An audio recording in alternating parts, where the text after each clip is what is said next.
Hey, what's up, everybody? Welcome to Xbox Nation, the podcast that you guys tune in to watch midweek. Happy Wednesday. I've got Iron Wolf here. What's up, Iron Wolf? Yo, what up, what up, what up? Yep, nice. Oh, I like your gamer pick, man. That really does look good. Good job, Jay Williams. You did a damn good job. Shout out to Jay Williams. Hell yeah. Rand Al Thor going for that 1 million gamer score. How you doing, dude? I'm doing pretty good, Crap. Thanks for having me on again, dude. Oh, no problem. People actually messaged me and was like, hey, you got to have that guy on again because he sounds intelligent. So I was like, all right, man, I'm going to see if he's not busy and help out. And then Are these people crazy? I'm intelligent? I don't know. Yeah, you know what? Well, oh, my lord. Well, I actually found you through Mooch. He had you on or something. I was like, wow, that guy really knows what he's talking about. So it's just kind of a natural fit. So, yeah, we like having you here. And Mooch, for all you Mooch maniacs, he's here as well. What's up, Mooch? What's up, buddy? I just want to thank the community for dealing with my mooching soccer cars. I'm just taking goals from fans. I heard you did it again. I did it again to She-Wolf and GKB's wife there. Hey, listen, you know what? You get into it, you're playing with your friends, you're drinking a little bit, you don't know what's happening, all of a sudden you steal a goal from your own teammate. It happens. You know what I mean? Yeah, I mean, it hasn't happened to me because... It doesn't happen to me. Because I haven't been invited. I don't know, man, because I'm like so sleepy. Crap, in all honesty, we literally play. Rand is a witness. I think, Rand, you even came on. It was almost midnight Eastern time. Yeah, it was. It's late, man. I don't recommend it to anybody, especially people with full-time jobs. We are being a bit. No, it was a great time last night. We had some great games. The problem is that on days when I work, I have to get up at like 4:45 a.m. Yeah, you know what I mean? Because I work far away, so like I have to get up but I'm done early. That's the cool part. Like I can game and stuff during the afternoons, or whenever I want, pretty much. You know what I'm saying? But it's just like I gotta. What going for you there is, and this is a shout out to. I gotta give Wolf a lot of credit. Iron Wolf, man. This kid will game with you anytime, and he's over in London. He's 5 hours ahead of us. But is it like 1 a.m. there right now or something? Right? Yeah, it is. Yeah, but luckily for me, I start work at midday, so it's all good. Oh, well, that's pretty damn good. And, man, you know, I don't know, Titanfall Princess should be here soon. But I don't know if you guys heard, yesterday I did a podcast with my brother, who actually is like an IT that builds computers and stuff like that. And we were talking about some of this stuff with that Phil announced or what have you. A lot of people were coming to me with my opinion on it, you know, and it's really hard saying because I know everybody wants to get your guys' opinion too, and a lot of people think that I'm like kind of downer and things like that lately. What I think about it was a lot of places, and only Microsoft could have this happen to them. They had an event, right, on February 25th, embargoed the event so that people had time to write up stories and check stories and things like that. And then everybody ran with a story like that was nowhere even in that story. You know what I mean? Like only Microsoft. Can you hear me? Yeah, we hear you. Oh no, I was having technical difficulties, so that's why I couldn't get in for some reason. That's what she said. We're live though, so say hi to the people. Hey everybody, how you doing? Sorry I'm late. I had technical difficulties. Apologize. It's all good. So I'm surprised that they embargoed an event, and then they still have problems with like people like reporting just stuff, and then they don't come out and kind of clarify anything. So I was like, well, let me look into this. So I got my brother who does all this stuff. He's looking over all the stuff that the Xbox One has, and he's like, well, there's no way that you can possibly use USB 3.0, what's on the Xbox One, to do like GPU, CPU. The bandwidth won't allow it, et cetera, et cetera. It's like he gives all this technical crap that I don't understand. You guys can watch that yesterday's podcast. I did that in the audience or whatever. You know, so that much is known. So we know that there's probably 20 to 25 million Xbox One owners. That would bring up the question. You know, even though Phil never says Xbox One or modular hardware or upgradable hardware, he never says that, but people kind of jump on that and assume that, okay, so let's play that game. This generation, maybe they come out with a new, slimmer version that allows for some kind of upgradable hardware, whatever. Do they do that and lock out people that, you know, just say F you to the people that, you know, spent $500 like me? Or you guys, or you know what I'm saying, or do they say, okay, well, here's my question, Crap. Why is it necessarily an FU to you guys? Like the whole idea. I watched Him Dog sent out a link to watch Phil Spencer's 360 panorama of his presentation. It's about 28 minutes long. I only got about 14, 15 minutes in, so if I miss something, someone can fill me in. But you know, his idea here, and this is nothing new to you, Crap, you're well aware of this, is basically to give in the future. I'm not saying it's going to be to the Xbox One. Valid points on your show yesterday. It's just that whatever he's planning to do, he's trying to say that even people on PC are able to play the Doom game from 1996. You know, because they bought it and it's their right to play it. So when you have a hardware upgrade in this case, in a game, let's just say, let's say this happened a year ago. So Quantum Break comes out. So let's say I decide to ramp up and go get the additional hardware. You say, F that. I want nothing to do with it. I paid my $500. I'm done.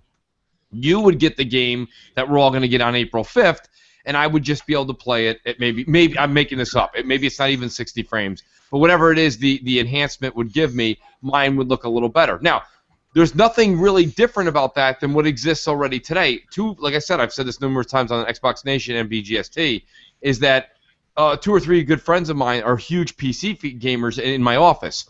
And they're those 35. That's why I always pull that number out of my ass. It's not really out of my ass. They've paid $3,500 for their gaming rigs.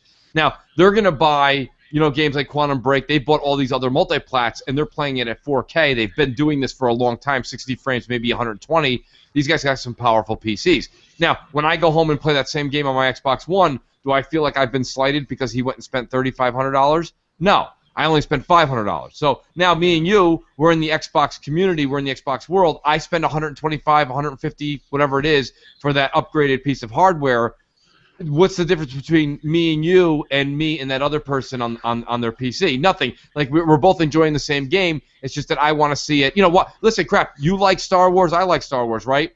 You wanted to go see it in IMAX 3D. I wanted to see it without the glasses. Yeah. Did you have a better experience than me? That's up to you. Yeah, but I'm going to say no. And hey, that's a very valid point. But I would just say that there comes an issue where how much of an upgrade are you looking at? Like, if regular people, if you're playing a competitive game over Xbox Live and you can do 4K 60 frames per second or more on your upgraded hardware, and let's just say, for example, I'm stuck doing 720 or 900p and 30 frames per second, I think that that's a way big advantage for you. You know what I mean? Like, that would be a concern, and not maybe so much for me, because look, I would, you know what I'm saying? Like, it depending on what it is, but like for this generation, right? Like, a lot of people ask me, what are you gonna do, Crap? Are you just gonna call it in? No, I'm enjoying I've been too busy gaming. I'm having fun. There's lots of games coming out. I'm enjoying that. So many people are forgetting that. You know, they're just treating this like the end of something or whatever. For me, I'm just having fun with my games. You know what I mean? I'm waiting it out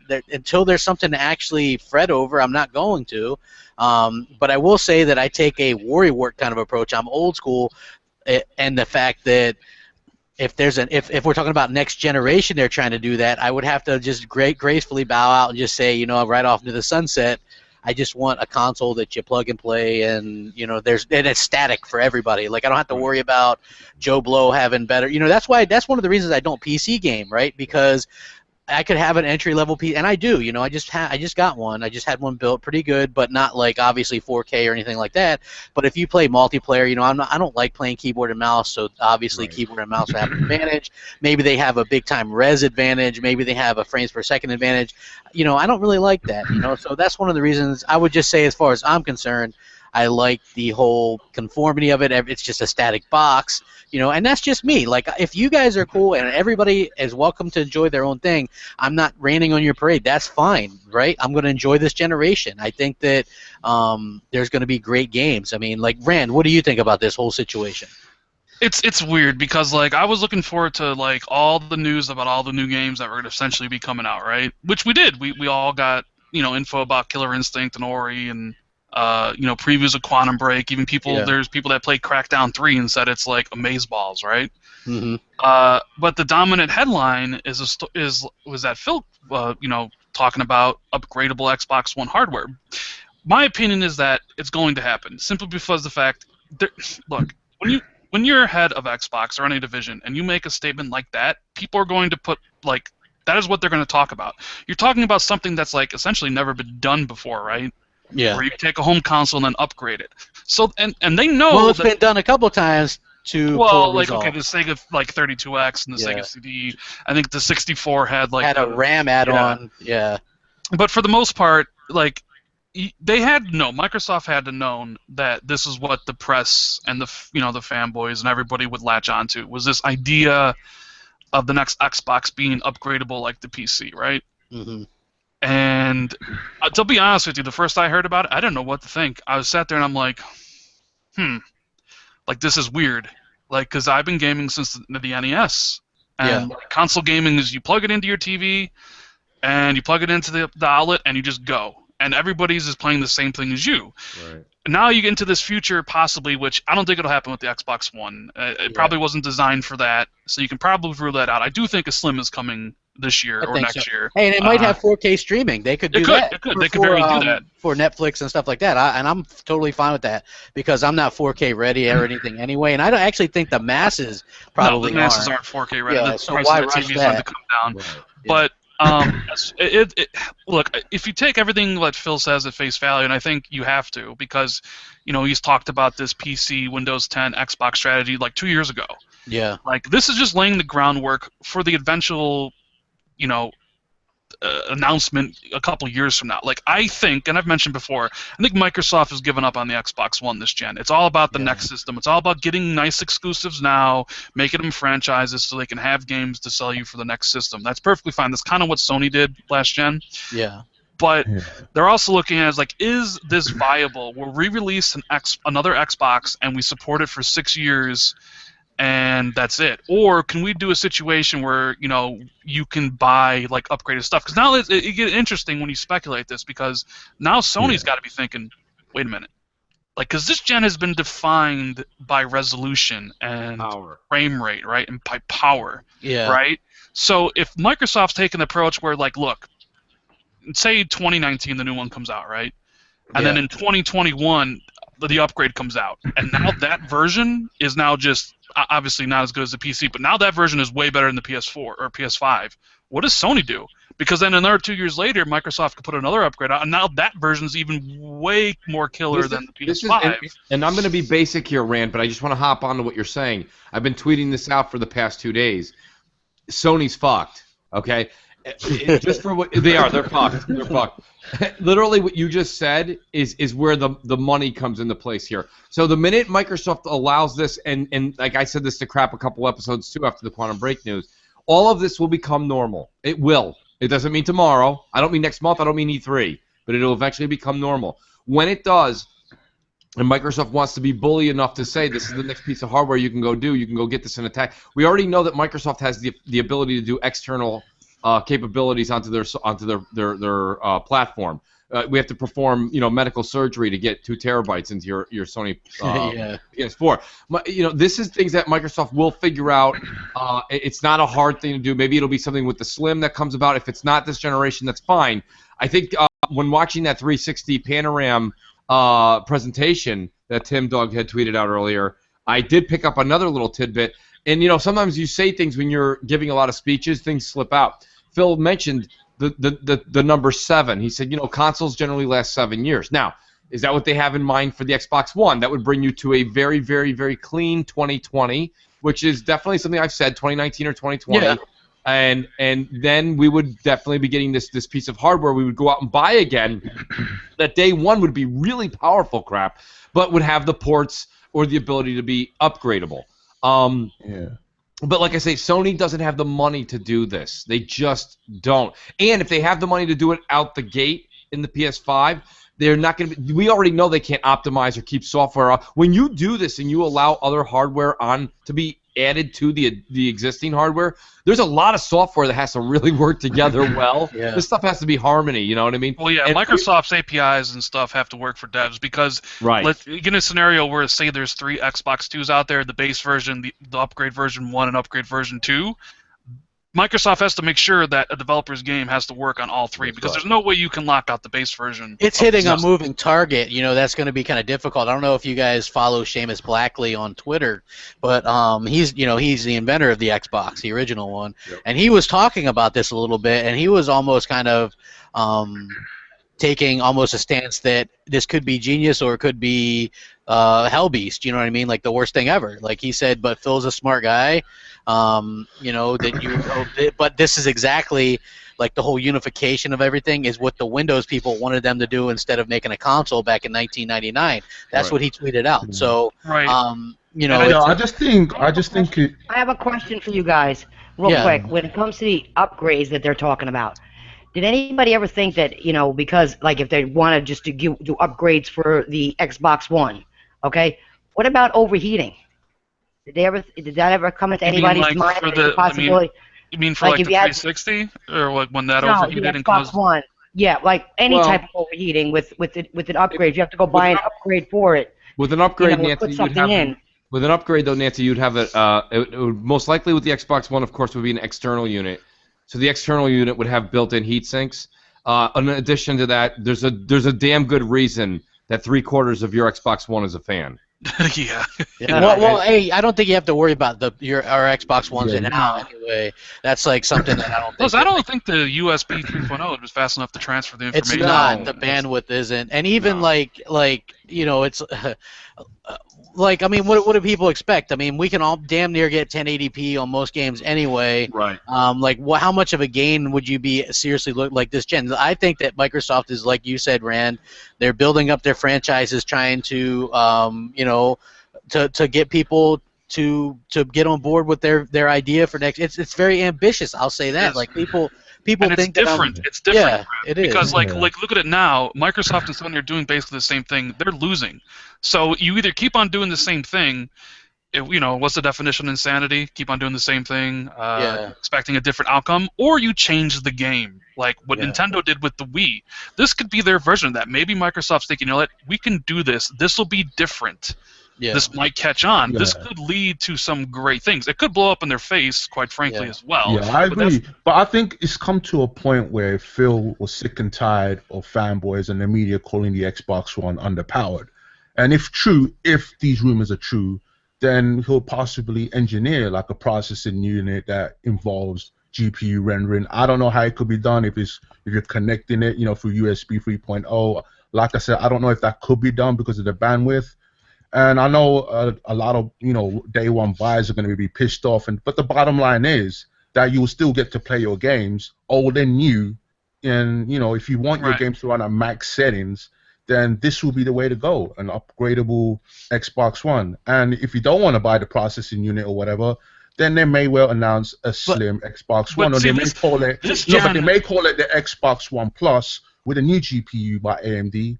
And that will be forward compatible. So all your old games would run at high specs, but nothing has been confirmed. But if so, this will be the way to go. And I know, Crap, you were saying that, you know, it'll be like the 32X and the Sega CD, but the difference is the differences between that and this is with the Genesis and the 32X. Those 32X games you could not play on the regular Genesis. Now with this, you could still play on your old Xbox One.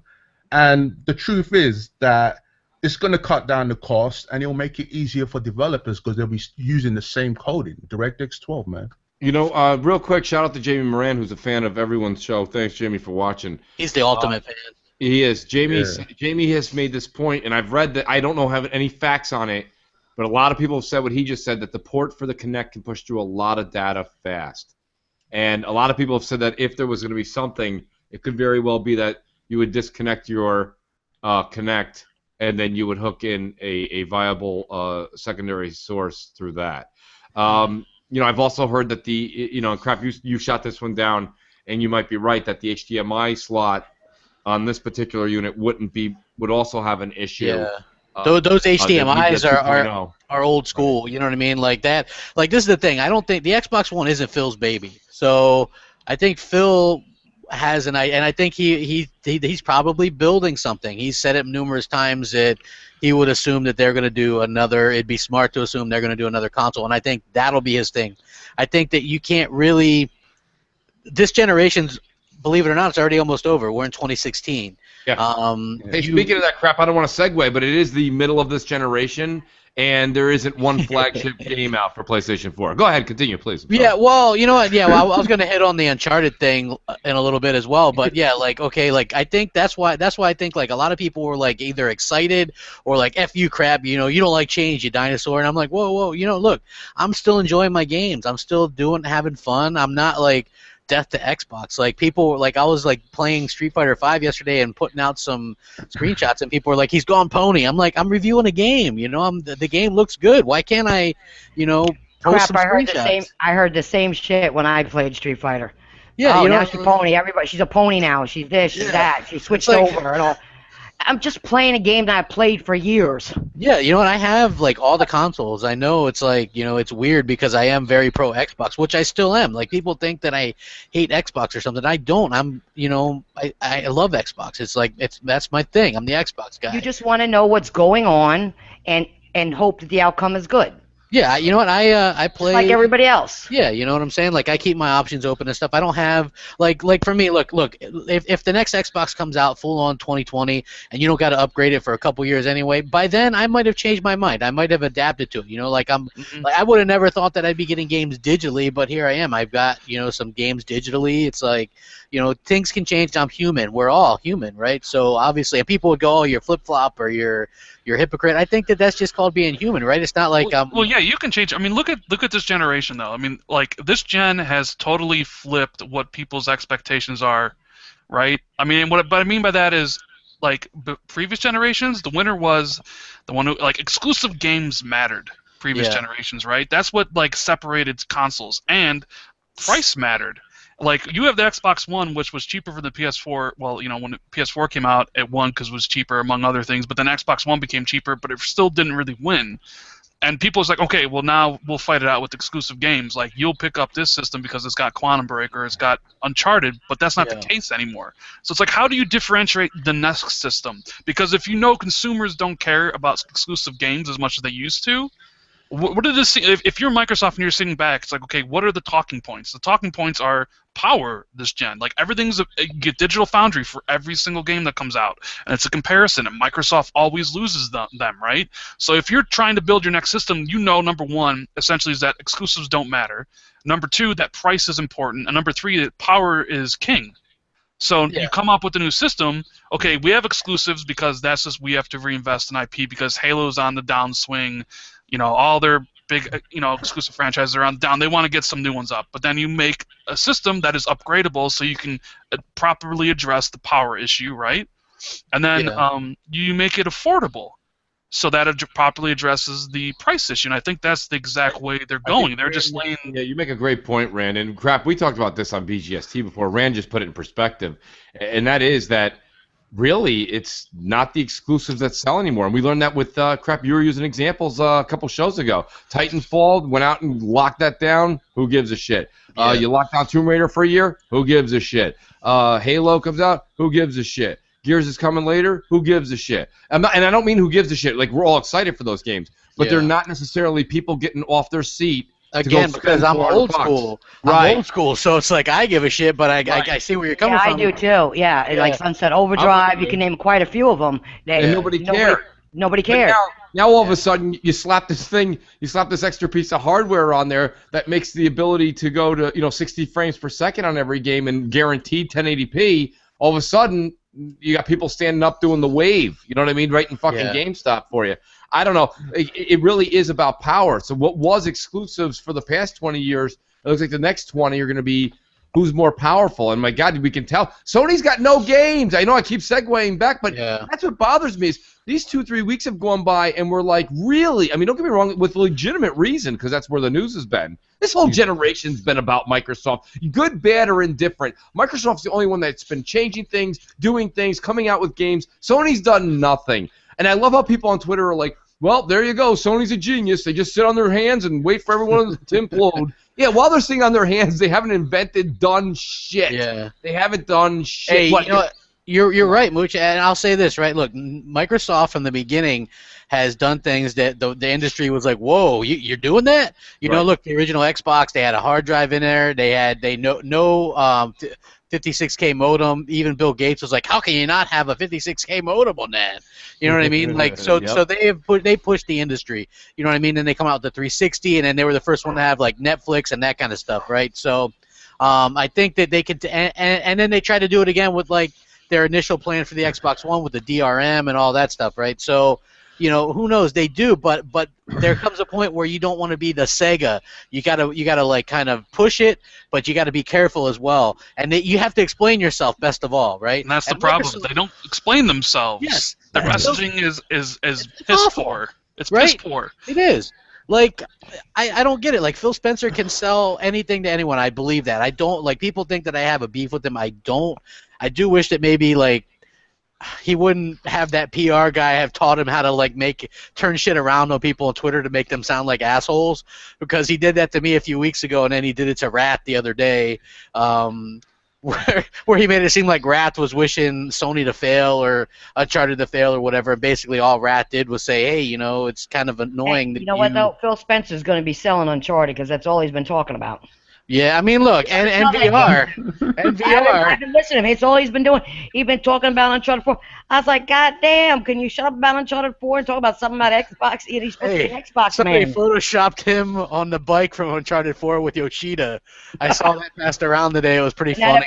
Now they're best friends. They probably got the twin bike. Yeah. Well, you know what's funny, right? He also wished, he also wished Sony all the best and all the success for the VR and everything. Which, you know, at the end of the day, I just think that he needs to just focus on his own platform and his own games. Exactly, that's why I did that one video, Wolf. Is because I said Sony and Nintendo and those guys, they're not your friends. They want to try to get rid of you. They want to get rid of the Xbox. They don't care. I'll take the opposite approach. Like, Sony and Microsoft, they are kind of friends. Sony uses Microsoft products and all their stuff. Like, and most of those guys, they all work in the same field. They all know each other. You wouldn't say, okay, you know, Adam Boyes and Phil Spencer are buddies, but they know each other. They have respect for each other. It's not just we're like, you know, and look, I get it. Like, I understand. Like, Xbox fans, like, you want to see Phil Spencer talking about how great our stuff is, right? So I get it when he talks about Uncharted 4 and like he can't wait for it, or he hopes VR is successful, because they're in the video game business. If VR is successful, Microsoft's going to get on it too, and they're going to try to make money on it. And Phil is he's a video game fan. Of course, he wants Uncharted 4 to be great. Yeah. You know, I think a lot of people just have they're still kind of like stuck in the console war mentality of like, how dare you mention? I'm not saying that you take shots. I don't just keep an Xbox. You know what I mean? Yeah, I'm not saying that either.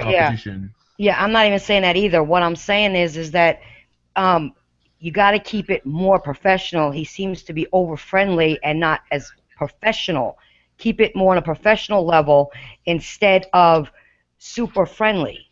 You know what I'm saying? Like you're acting like they're your best friends is what I'm saying. You do have to say this though. Sorry to interrupt you, Mitchell. No, go ahead. You know, I just look at Phil Spencer as the Michael Jackson of gaming. No matter how nice he tries to be, how much of a Mr. Nice Guy, the media will shit on him and the Xbox brand. That's just the way it is. The thing is though, the thing that's unusual. I mean, Rand, this is just you know, fireside chat with you, but there's no other business that I'm aware of. I mean, even if you want to go Toyota, Honda, GM, Ford, McDonald's, Burger King, I don't care, Reebok, Nike. I've just never seen any executive ever tip their hat. I mean, heck, I watch Shark Tank all the time, man. I just love, you know, I love watching how like wealth actually can distribute more wealth and get wealthier. And you know, like the thing that's great about it is God bless America. God bless America. What I was gonna say was, no, in all honesty, is that like even though you have 5 sharks, all that have the ability sometimes to work together, they all attack each other on stage to try and gain the rights to a fucking floating frisbee. My point is that like this is even if you want to step back for a second and say, okay, yes, Phil does play games. That I get that, and I really do admire the fact that he is open about it to a certain extent, but then I try to take a step back and I look at it as Microsoft versus fill in the blank. Okay? We've already said on a number of times, and I think, Rand, you even said it on Crossfire, you've said that Microsoft doesn't really look at Sony as a competitor. And you're right, they're not. No, they don't. Yeah, I mean, you're talking $300+ billion company, $400+ whatever they have, versus 9. You know what I mean? Like that's like when you turn 25 and you're working at a big corporation and somehow your parents had a sibling and that sibling's like 13. He's like, I just got done with my paper route and I got 1350. You're like, great. Like that's the equivalent that's going on here. So I understand that Microsoft doesn't look at them as necessarily straight on one-on-one competition, but it is really weird because there's no other business in the world that you have an executive that literally shows up and does stage shows against the other person and then tips the hat and says, we really hope you do smashing next week. Like, I mean, that is odd. It's just there's nothing like it. So well, yeah. Look, I don't really consider myself in competition with other podcasts, but I'm not going to sit there and go, hey, well, Donkey Face, I hope you have a great podcast. You know what I mean? Like, you know what I'm saying? Like, hey, Broken Domes, yeah, go get them, guy. You know what I'm saying? Like, I'm not going to do that because those guys are faggots and I hate them. Well, okay, but if the question is presented as, hey, what games are you looking forward to? And Uncharted is one of the ones he's looking forward to. Should you just lie by omission then? Well, and not say it. I mean, he said the Division is going to be great. He said Quantum Break's going to be amazing, and he actually answered Gears was his first. And Gears was the first one. So I mean, he mentions essentially 2 exclusives, 1 multiplat, and says, "I want to play Uncharted 4. It's going to be amazing." I mean, I guess you could argue that he should have. Here's my thing. You made some great points a few minutes ago when you said, Adam Boyes and him maybe don't go out and share beers, okay? But they know each other and they respect each other. Where yet, if somebody can find a clip, I'd love to see one or a quote. Where's the Sony compliment back? He just did. Adam Boyes just did. What did he say? He tweeted he tweeted Phil's tweet and said this pretty much the same thing. What did he say? I saw it. I mean, I don't follow Adam Boyes on Twitter, but I saw it because somebody else retweeted it.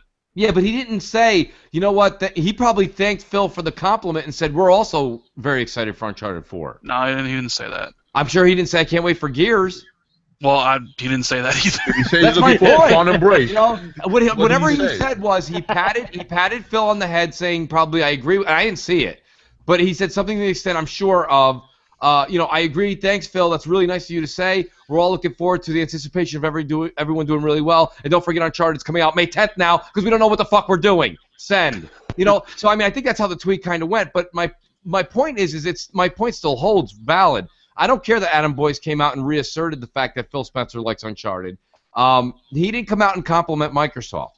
And after Microsoft sold over 1 million units and Aaron Greenberg made that that announcement about their 4 big holiday titles, nothing came out from Adam Boyes or anybody saying congratulations on hitting over 1 million on those 4 titles. So I'm sorry, but what Adam Boyes said today doesn't count. I mean, unless somebody could show me it and it said, I can't wait for Gears or I can't wait for Fable Legends or I'm really looking forward to sitting down and getting my feet really into that rug and getting into it and playing some Quantum Break, I'm not buying it. And look, I didn't want to detour the podcast no, it's a valid podcast point. This way, but I just look at it as that's what he if you want him to tell you the truth and speak how he feels, and that's how he feels, then it is what it is. Yeah, but you know what, though, Rand, we all work for big companies. I work for a company that's very, very big. You have Wolf that works for a company. Listen, there are people that are competitors of mine that I know make a decent or a better product than I do in a certain category. Do you notice I will never say it? Never. I just will never say it. Okay, but you're talking more on a corporate level of the company versus the company, right? Because then you also there are people like I said at Microsoft who've gone over to Sony and vice versa. I mean, Phil Harrison used to be an executive at Sony, worked at Microsoft. I'm just saying all these guys, while they may not be best of friends, they all know each other and they're probably all rooting for each other. And most of them, even Nintendo and Sony and Microsoft, said the things when when one company does better, what's the old saying a high tide raises all boats and stuff. I mean, Sony's on record saying they want Nintendo to succeed because Nintendo brings in younger kids who eventually grow up to buy their systems. Right. I agree with that. But one thing, what I meant to say, and that's where you guys get it. Phil just needs to be more competitive. Okay, maybe the word professional wasn't the right word to use. He needs to be more competitive with his brand. Well, I guess the thing is, though, and I think that I guess I want to say one more thing here. Someone said this to me a long time ago, okay, and maybe I have this old school mentality. Rand, maybe this you might agree with me here. A lot of people back in the day when they graduated from college, when I say back in the day, I mean like 20, 25, 30 plus years ago, they used to go and get a career. You used to leave college and go get a career, which means you pretty much landed a great job, and then you worked up the corporate ladder, and you stayed in that job. That's why it was called a career. Now you have young people going out, and they're not having careers. They have multiple jobs. And I think that's what you're talking about here, where like Phil Harrison's a good example, where he was vice president of Sony, then he came over and worked for Microsoft, now he's working for an independent company that still kind of works hand in hand with HoloLens. My point being is that these guys just jump from position to position. Loyalty these days, we all know that from just the YouTube community, right? Loyalty is like fucking, one guy shaking your hand, meanwhile his left hand stabbing you in the back. You know, It's like, you have to understand that. I don't think that word exists anymore, actually. Right. It doesn't exist. So I think, you know what, Nancy, and I agree with you, Nancy, by the way, when you say the word competitive, but I also agree with Rand. I don't think they understand what that word is anymore. I think that everyone at Microsoft, Sony, gaming community, Nintendo, they've all worked for each other one way, shape, form, or another. So I don't think that competitive. Yeah, I agree with you. I agree with you. Yeah. Yeah, exactly. Maybe he doesn't want to bash Sony because one day you never know he could be working. Correct. Well, also bashing. You know, I'm not saying bash anybody. That's not a good thing to do. That's not professional. That's not being competitive either with just your products. You really don't go out and just bash somebody. You gotta take your product and just put it up there on the top of the shelf. Maybe not just talk about them, just like not, because it does seem, and the problem that I have with it isn't so much that he talks about it, is that it's major news. If you look at the Daily Fix, if you look at all these news sites, right? Phil Spencer says, he's really looking forward to Uncharted 4, and it makes it look like he's not looking forward to anything in his own because that's what they run with, just that he's looking forward. His most that's how he's planning the opinion to run a story, because it's not a story of like Phil looking forward to Quantum Break, because of course he is. It's his game, right? It's a story that he's looking forward to a competitor's game. Now that's clickbait headline. Now you get people to come in there and be like, really, but I don't really think it's that big of a deal. Like Phil's talked about, he's like, he's told me that he's the most competitive person like I'd probably ever meet in my life. And I mean, like I'm just a guy who plays a lot of video games. I have opinions, and probably most of them are wrong. But like, I don't run I'm not in his position. I don't have the experience or knowledge of running a billion-dollar corporation. So I mean, so you know what, Rand, and you know what, Rand. First of all, what you said is, first of all, your opinion is just as good as anybody else's. First of all, second of all, I do have Adam Boyce's tweet here. Shout out to Justin who sent this to me. Thank you.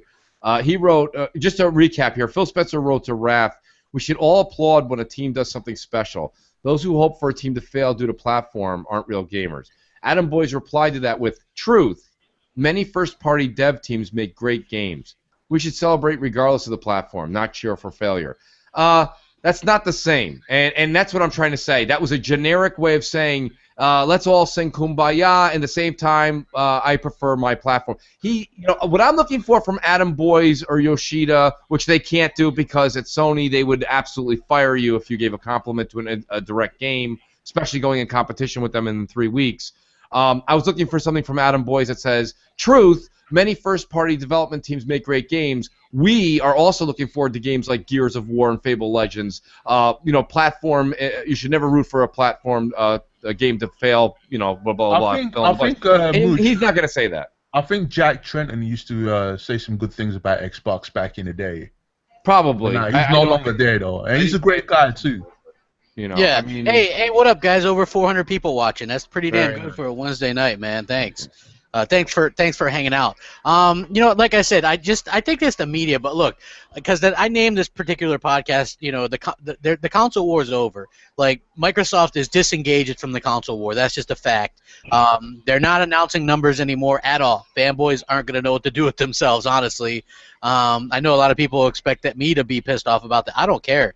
I was never one. As long as you get enough sales to procure a sequel or another Xbox or another game in the series that I like, I'm good. The rest is irrelevant. I want to have enough players to play against online if it's a multiplayer game. They're just going to announce and continue to announce, growth over Xbox Live. That's how they're going to do it from now on. and Yeah, but fanboys. they may not really announce official numbers or anything like that for hardware, but VG charts are still going to be, disclosing whatever information they're getting. People are going to run with that. Well, But first they're- off, VJ they're- charts is garbage.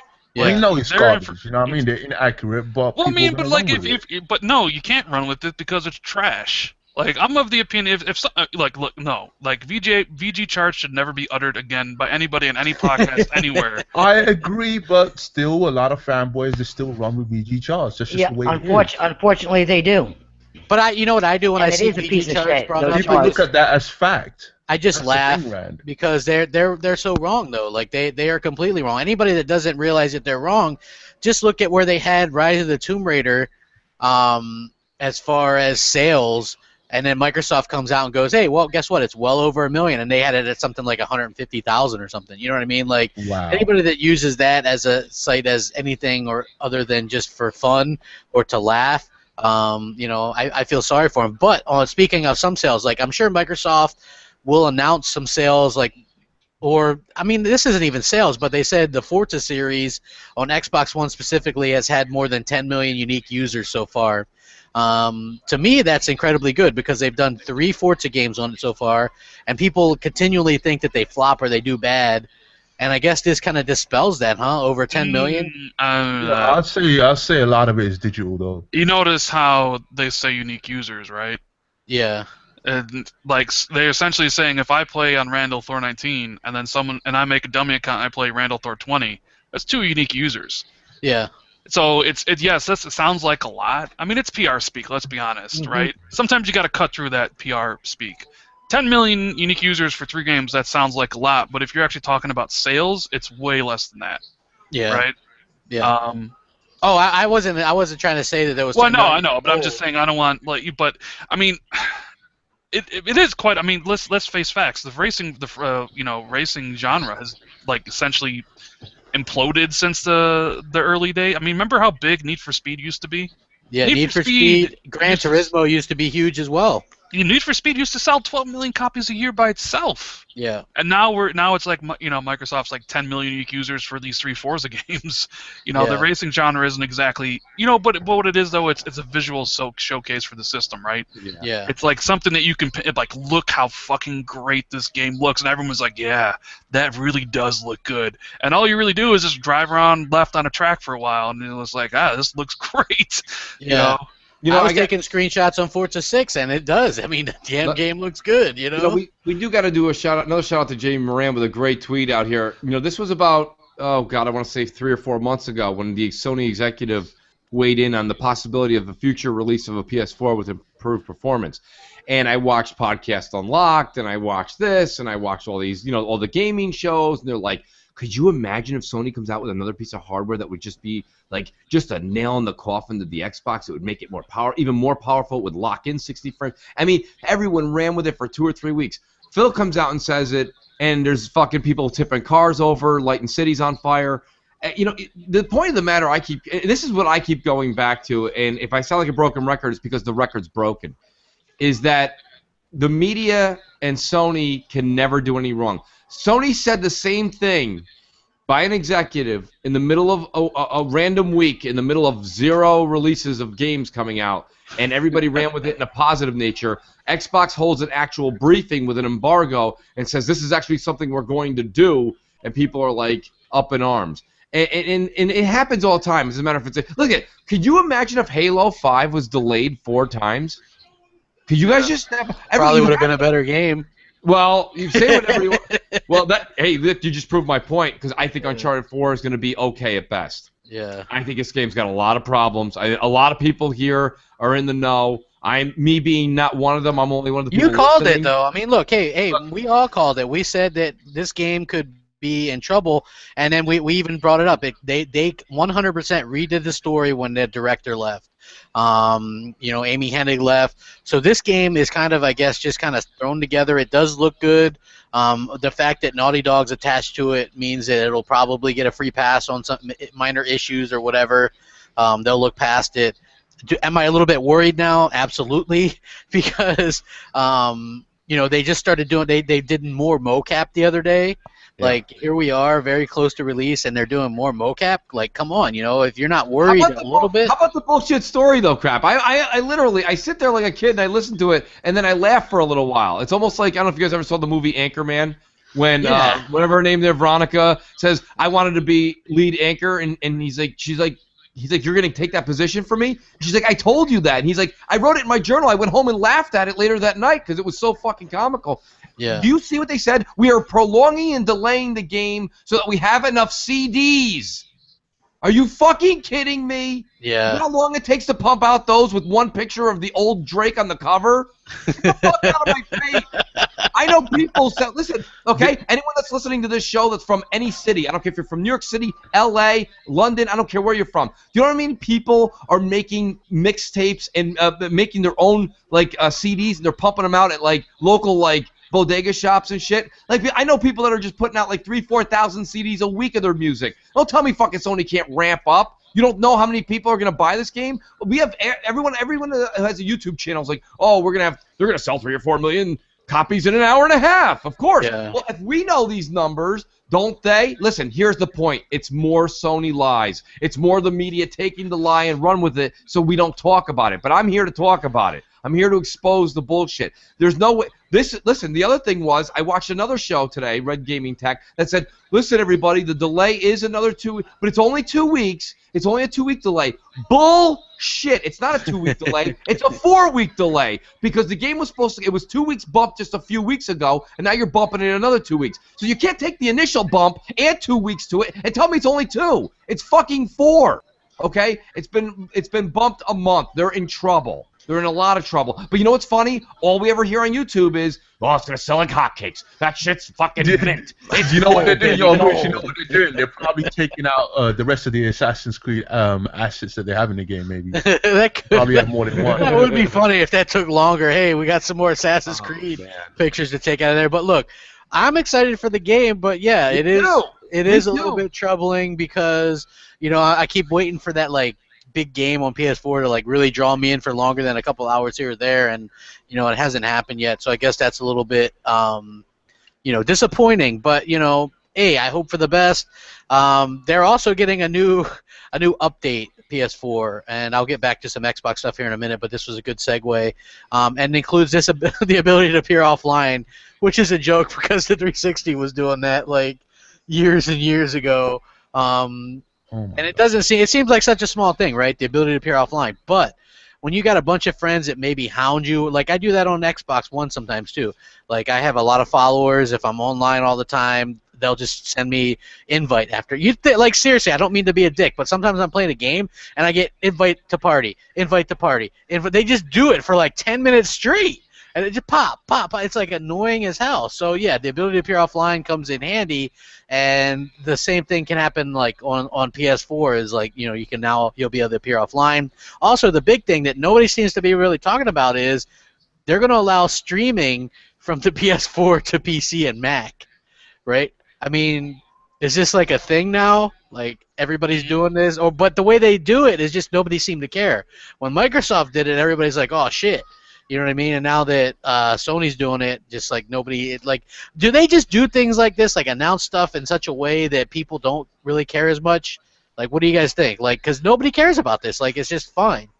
Hey, Crap, I want to interject for 1 second. I saw this, I totally forgot about this, and maybe this goes back to why Phil said something about Uncharted, but someone in chat said, don't forget that Microsoft owns Havok, and Uncharted uses Havok. Therefore, Microsoft will get money from Uncharted selling because they got to license Havok. It's all that's dollar bills. Hey, and what if they buy AMD as well? I mean, there's still those rumors, right? So they got their hands in a lot of pie. They have the Havok engine. They own Minecraft. I think Minecraft could probably keep Xbox sustainable by itself. Yeah. But I totally forgot about that. Like, oh yeah, that is right. They do own Havok. So Minecraft is huge on the PlayStation and the Wii now. Oh yeah, I mean Minecraft prints money. That's just a really good. I guess that was a Phil thing too. He said that was his call. So I mean, that's interesting that he actually. Going back to the upgradable Xbox One, just for a second. We're going way back then. But if they go ahead with it and they announce, a processing unit or maybe even a slim, they gotta get the messaging right on this one, and they have to market it right. Otherwise, they're completely fucked. If they don't get the message right, then they're fucked. I mean, they got to get everything out like the correct message. And again, I don't think the Xbox One. I don't think you have to worry about that. I don't think like people that are worrying about that. Just enjoy what you have now because like there's so many ifs, ands, or buts. Just wait for this. Like a lot of people think something big is going to happen at E3 or whatever. I don't know. I think Phil did mention about keyboard and mouse, so that could be part of it. Well, I can't wait to do Excel on my Xbox One. Yeah, hey, we're all excited. Next Gen said he wants the Xbox branded fax machine. I know that's what I always thought about when look, here's the thing. I don't PC game for a lot of reasons. One of the reasons is I don't like keyboard and mouse. I don't like being on by a desk.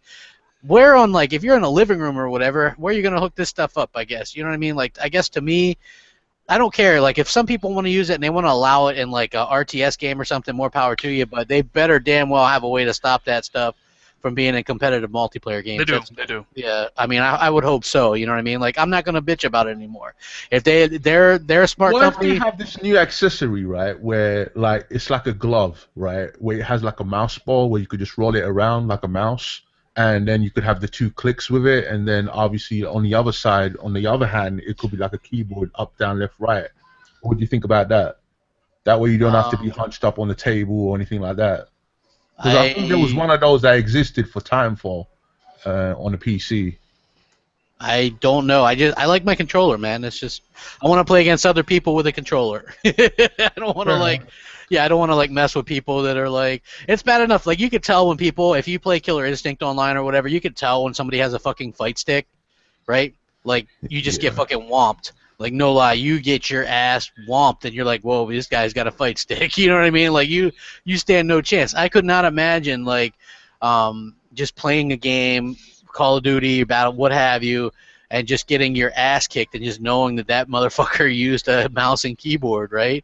Like, come on, just I like my consoles because they're different than PC stuff. You know what I mean? Like I don't like the mixing up of stuff. Like I understand why Microsoft's doing it, and honestly, as Xbox fans, you have to get to the point where you go, but does this really bother me? Does it change what I do? That would be something that changes what you do in a way. So as long as they keep that shit like where you have a choice, then go for it. You know what I'm saying? Like that would be my advice. A lot of people go, hey crap, what should I do? And I'm like, well, as long as you have a choice, like their games going on PC, that doesn't affect you. I get that. Yeah, the fanboys are annoying, but the fanboys that are like, hey, your games are all on PC, loser. And I'm like, well, what's your favorite game? And they're like Call of Duty or Destiny. You know what I'm saying? Like that's on multiple platforms too. You know what I'm saying? Like how can you sit there and rag on us when your favorite game is on multiple platforms too? You know what I'm saying? It's just fanboy bullshit. So in that way, I'm glad that Microsoft is getting out of the whole fanboy kind of argument thing. There's less and less ammo to hate on them. You know what I mean? Like I know people are going to look for reasons to hate on them for whatever reason. Even me, they're like, crap, you've been really hard on them. I'm like, okay, look, it's hard getting out of that mentality, right? The 360 is the greatest console of all time, and Rand, you'll back me up on that. Yes, yep. Best console of all time. So coming out of that, man, I did a lot of gloating. You know what I mean? Like just you had the best. You knew you had the best. It was like, oh, you know what I'm saying? You had the fucking 360. The thing was amazing. Yeah, and everybody thought the next one would be even bigger and better. You know, right out of the gate. I imagine at night my Xbox 360 talks to my Xbox One and goes, what did they do? You know what I mean? What happened? You know, like I just imagine they have these little talks and, the Xbox One's like, it's not my fault. You know what I mean? Because I just imagine the Xbox One talks in a derp voice, like he's big and clumsy and stuff, kind of like me. So, you know what I mean? Like the 360 is fucking great. And the Xbox One, I think it's probably the best console of this generation, but both of them are very underwhelming in my opinion. Could I just talk about one thing quickly? Speaking of 360, I invested a lot of money on 360 gamer picks, and I just want them to give us the ability to use them, up-res them, so we could have it on the Xbox One. Because if you pay for it, I don't know why they don't let you use it. You know what I'm saying?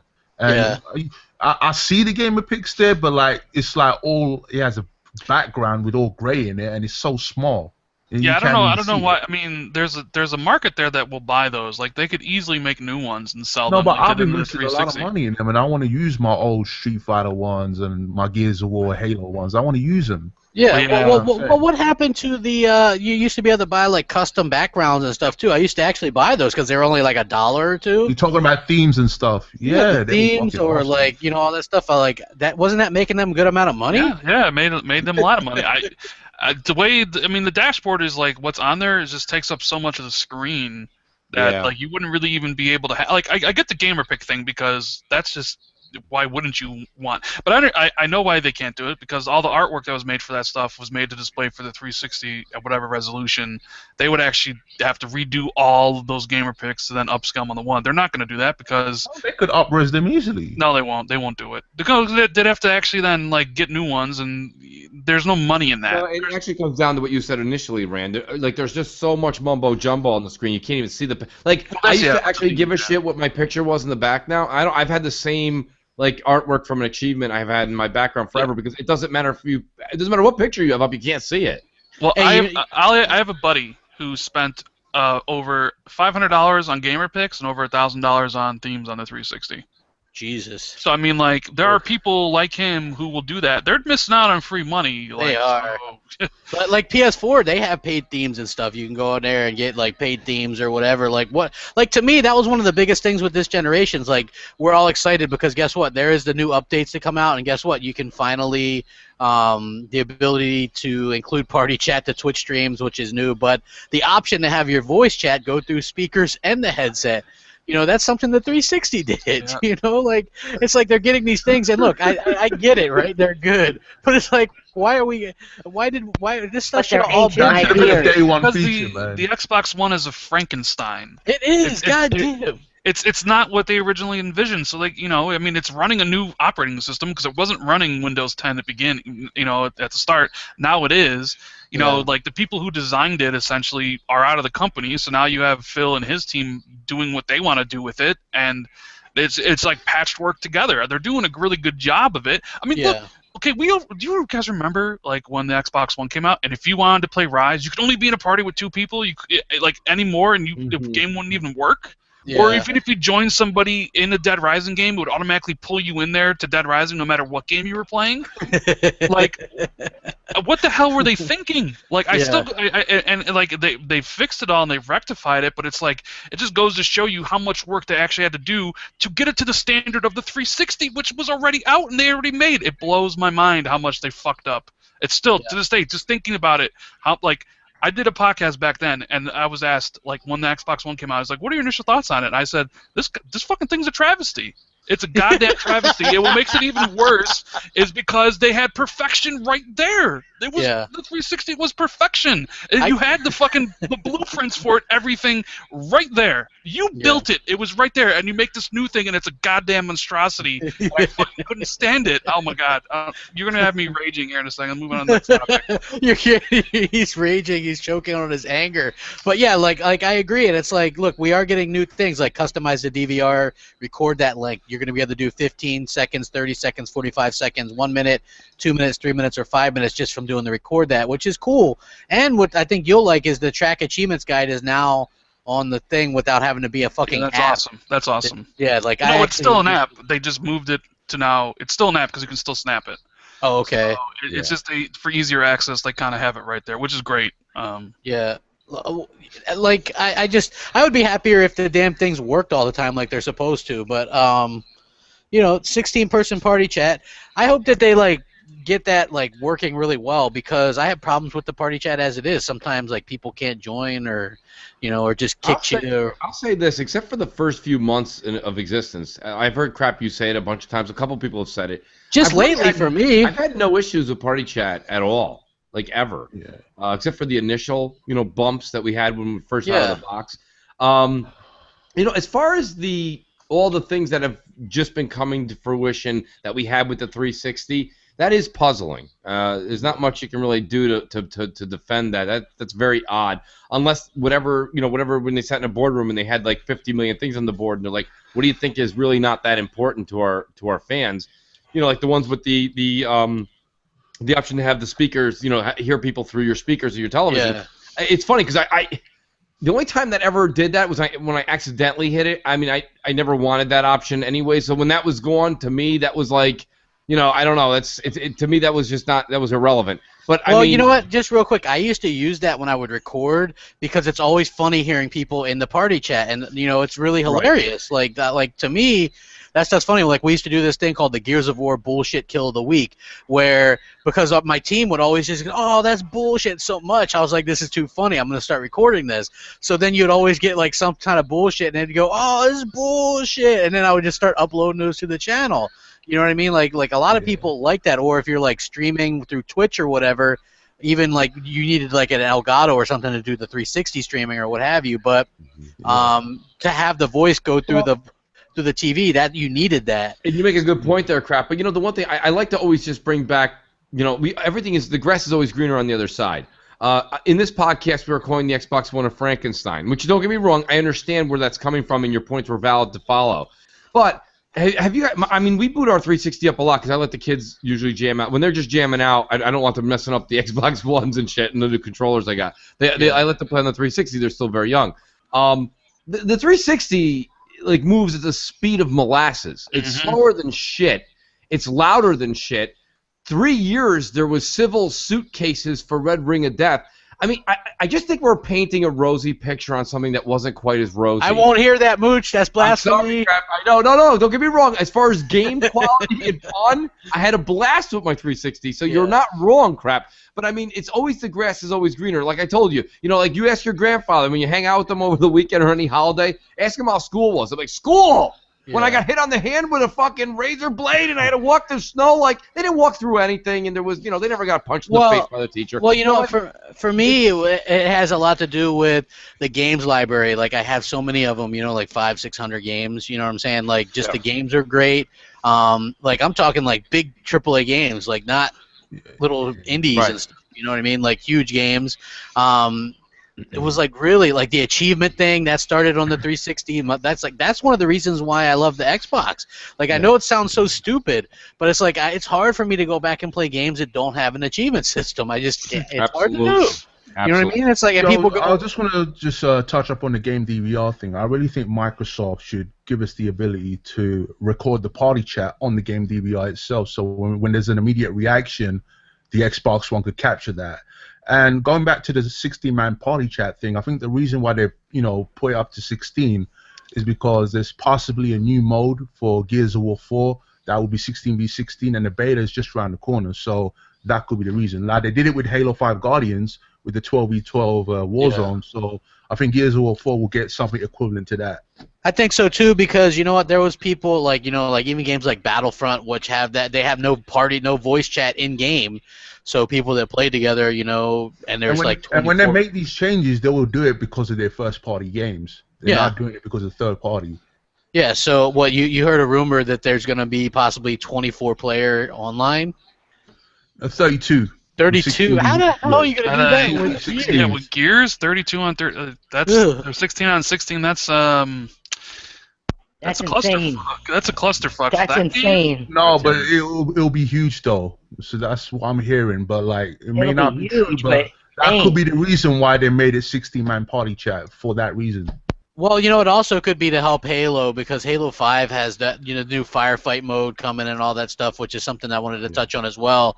How come like a lot of these sites aren't really talking about like the free content that Microsoft is offering? Right? They're so often made out to be the bad guys here. And they did this with Halo 4 that I hated because I was a big Halo 4 fan. I know a lot of people weren't. I loved Halo 4's online. The only thing that messed it up for me was when they started coming out the map packs and not everybody had them because we all have those friends that won't get map packs. So when you game with those friends anyway, you can't play on them, and they really divide the community. And then you hear Microsoft recently came out and said, well, we believe it divides the community, and so like we don't really believe in season passes or this or that or anything like that anymore. They want like to give like the free maps. I mean, I think that's pretty cool as far as like the competitive stuff. I know that Forza and stuff does it, but what if maybe Gears does free maps as well? Halo obviously I could see it coming for Gears. I could definitely see it. Yeah, I mean, what's your guys' thought on that? Like, do they get some goodwill for that, or does just people like not care or won't talk it up? Oh, they're goodwill. Oh my God, Crap! You answered your own question in your own question. You said, why is it we're not seeing any kind of good publicity about these free maps or things we're getting for free? Microsoft, the minute you said Microsoft, that was the answer. I mean, there's nothing good that can come from it. I mean, if Phil Spencer stood outside of Fifth Avenue in New York and just handed out new Xbox Slims, they'd be like, look at that. He's having people come out when it's so cold. People are getting sick. They have to wait in the Or they'll line. say he's desperate or some shit. You know, no matter what you do, you can't win. And don't get me wrong, your point's valid. You know, but I mean, it's almost like no matter what they do, like, right, they do a good deed, they get crapped on. They do a questionable deed, they get crapped on. They do something futuristic and say, this is what our plan is, and they get crapped on. It's literally the worst of all worlds for these people. I don't even know how to answer the question, crap. I'm baffled myself. Well, there's different ways you could actually take that. Like, you could say, hey, all that stuff should have been in Halo 5 from the start, right? Yeah. Like, all that stuff, like Firefight, like, the more Warzone, I mean, it only launched with, like, 3. You know, like, that stuff should have been there from the beginning.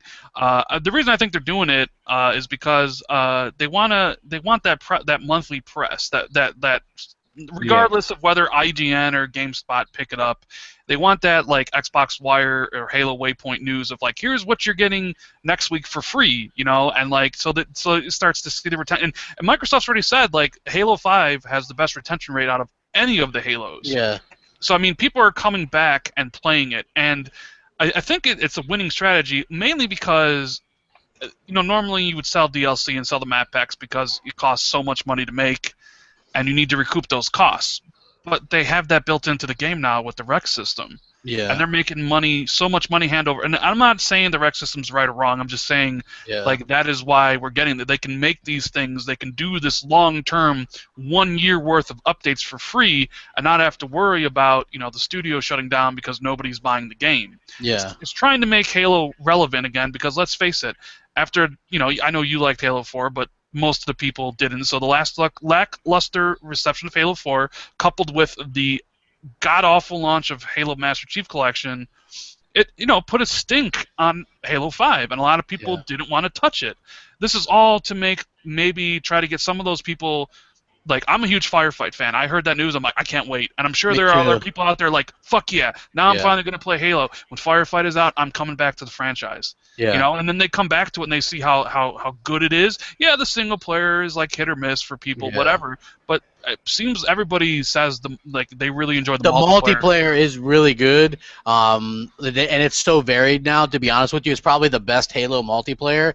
I really enjoy it. I would just say, like, the single player, like you said, to me, like, you expected a lot more because they had it as this epic battle between Chief and Locke, and it wasn't. You know, like, I was expecting, like, this big throwdown, and it's like this little, you know, it's nothing. Like, Chief is hardly in it, and Crap, here's the thing. Halo's defined by its multiplayer. Yeah. It has the best multiplayer to date in Halo 5. The media bashes it. Now, I'll still say Halo 2 is better, but... Well, all right, that's debatable, though. But my point is then you have Uncharted 4, where it is, you know, it's known for its... Mooch throwing those body blows to Uncharted. It always comes back to Uncharted. Well, it's known for its story mode, not its. But everyone's still defending the fact that the multiplayer. Hey, Mooch, sucks. Are you gonna try the multiplayer beta on PS4 this weekend? Absolutely, I will. We should do it then because I'm gonna do it. Crap, let's do it and let's do it correctly. If you don't mind, we'll do it on my Twitch channel. Yeah, that's fine. And we can all be heard. You know, it's so. Are you gonna have Adam Boyes on there like you had Major Nelson? Absolutely. Oh my God. Absolutely. I doubt Adam Boyes is gonna want a game with us. I'll just get a bunch of cream-filled fucking cannolis for that sack of shit. And you know, he's honestly, God, we should do that, and it'll be great. We can do this, and we can actually just see how not interesting. I don't think it'll be a problem as far as technically. I think it'll run fine. Yeah. I think that it's just going to be an awful multiplayer. But let's try it out. It'll probably be underwhelming, but people ask me, they're like, you know, it's free. You don't need PSN Plus to use it this weekend. They're like, hey, you're going to try it, crap. Give us your impressions. I think probably me and you can both, like, do impressions or whatever, and just like let people know what we think. I think that's going to be. We can do it. I got Crossfire at 6. We'll do it after that on Friday night. Okay, yeah, that sounds good. Like, tomorrow, I'm actually going to be on the Classy Gamer Girls podcast. So I guess I'm doing. The Crap World Tour. Yeah, you know, hey, you know what? I got to get my name out there too. You know, like people, That's right. you know, like promoting stuff a little bit. Like I like bringing in new people or whatever. Hey, Sometimes if Ryan McCaffrey can do it, so can you, crap. Oh, I know, man. I don't know if I can like if I'm as good as Ryan McCaffrey though. I need some coexist shirts. Like I got to get rid of that shirt of me pissing on the PS4 and just like me holding hands with Yoshida or something. I don't know, like something queer. No, Yoshida like handing you a kimono. Yeah, like here's some sake. You know what I mean? So do you think Gears is gonna have some sort of rec system and where we'll get free DLC essentially, like they did for Halo? Hey, do you think that's a necessary thing? Like, look, the rec system totally optional. I haven't bought into it. I've earned stuff. I earn it like the regular way when I play Halo. So, but if that helps, like if people like the hardcore fans buying that makes it so that you can get free DLC maps, I'm all for that. It's not only free DLC, but Halo 5 has the biggest prize pool in shooters right now. That is true. Yeah, well, they do need bigger than Call of Duty now. Well, they want Gears to be the esport thing, so I guess this will be fun. I'm just trying to think. So this would be the way to go. Right. They would have to have a mode that they would use it in. So maybe this Iron Wolf's like rumor of like the 16v16. What would you get? They obviously would have to call it something different. It won't be called weapons. Warzone. Would you get Gears of War already has a mode called Warzone.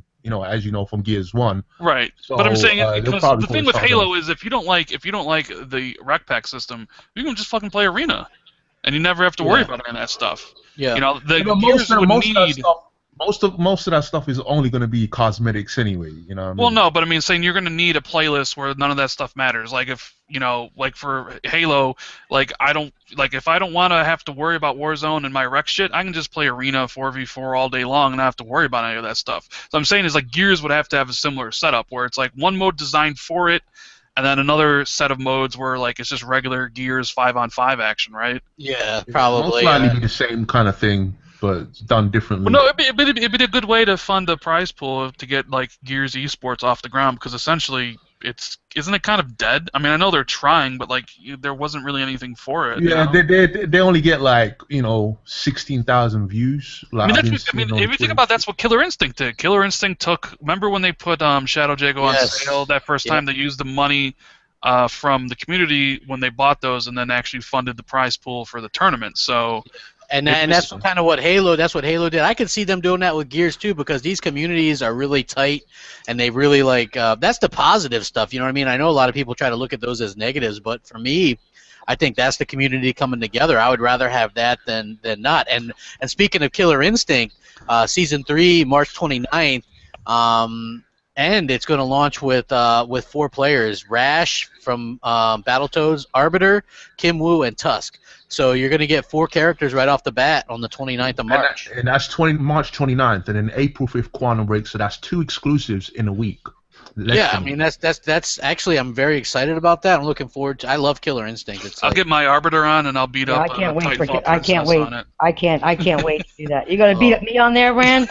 No, you'll probably kick my ass. You'll kick my ass in that game. I'm not giving orders. You know what's funny? She's all like, "You got to do this and a high kick, and then you do this," and I'm like, "I push buttons. I don't know. I don't know. I press the buttons with my hands, and then that's what I do." So, dude, Arbiter, they did the gameplay. Arbiter looks so good. Oh, so you're just a button masher. Yeah, I'm a button masher. I mean, you know what? I could do like some of the moves and stuff. I can go like the Hadoukens and whatnot, and I can, like I don't know. Like a lot of times I'll back out of a move. It'll be like back out, and I'm like, what? No, I'm about to do this move, and then he backs out and stops, and then I start getting punched, and I'm like, oh, stop it. You know what I mean? Like so yeah. Like that's the kind of I am. I'm not like I messed around with. You saw what I did on Street Fighter V. I was doing the little cheap move with Bison.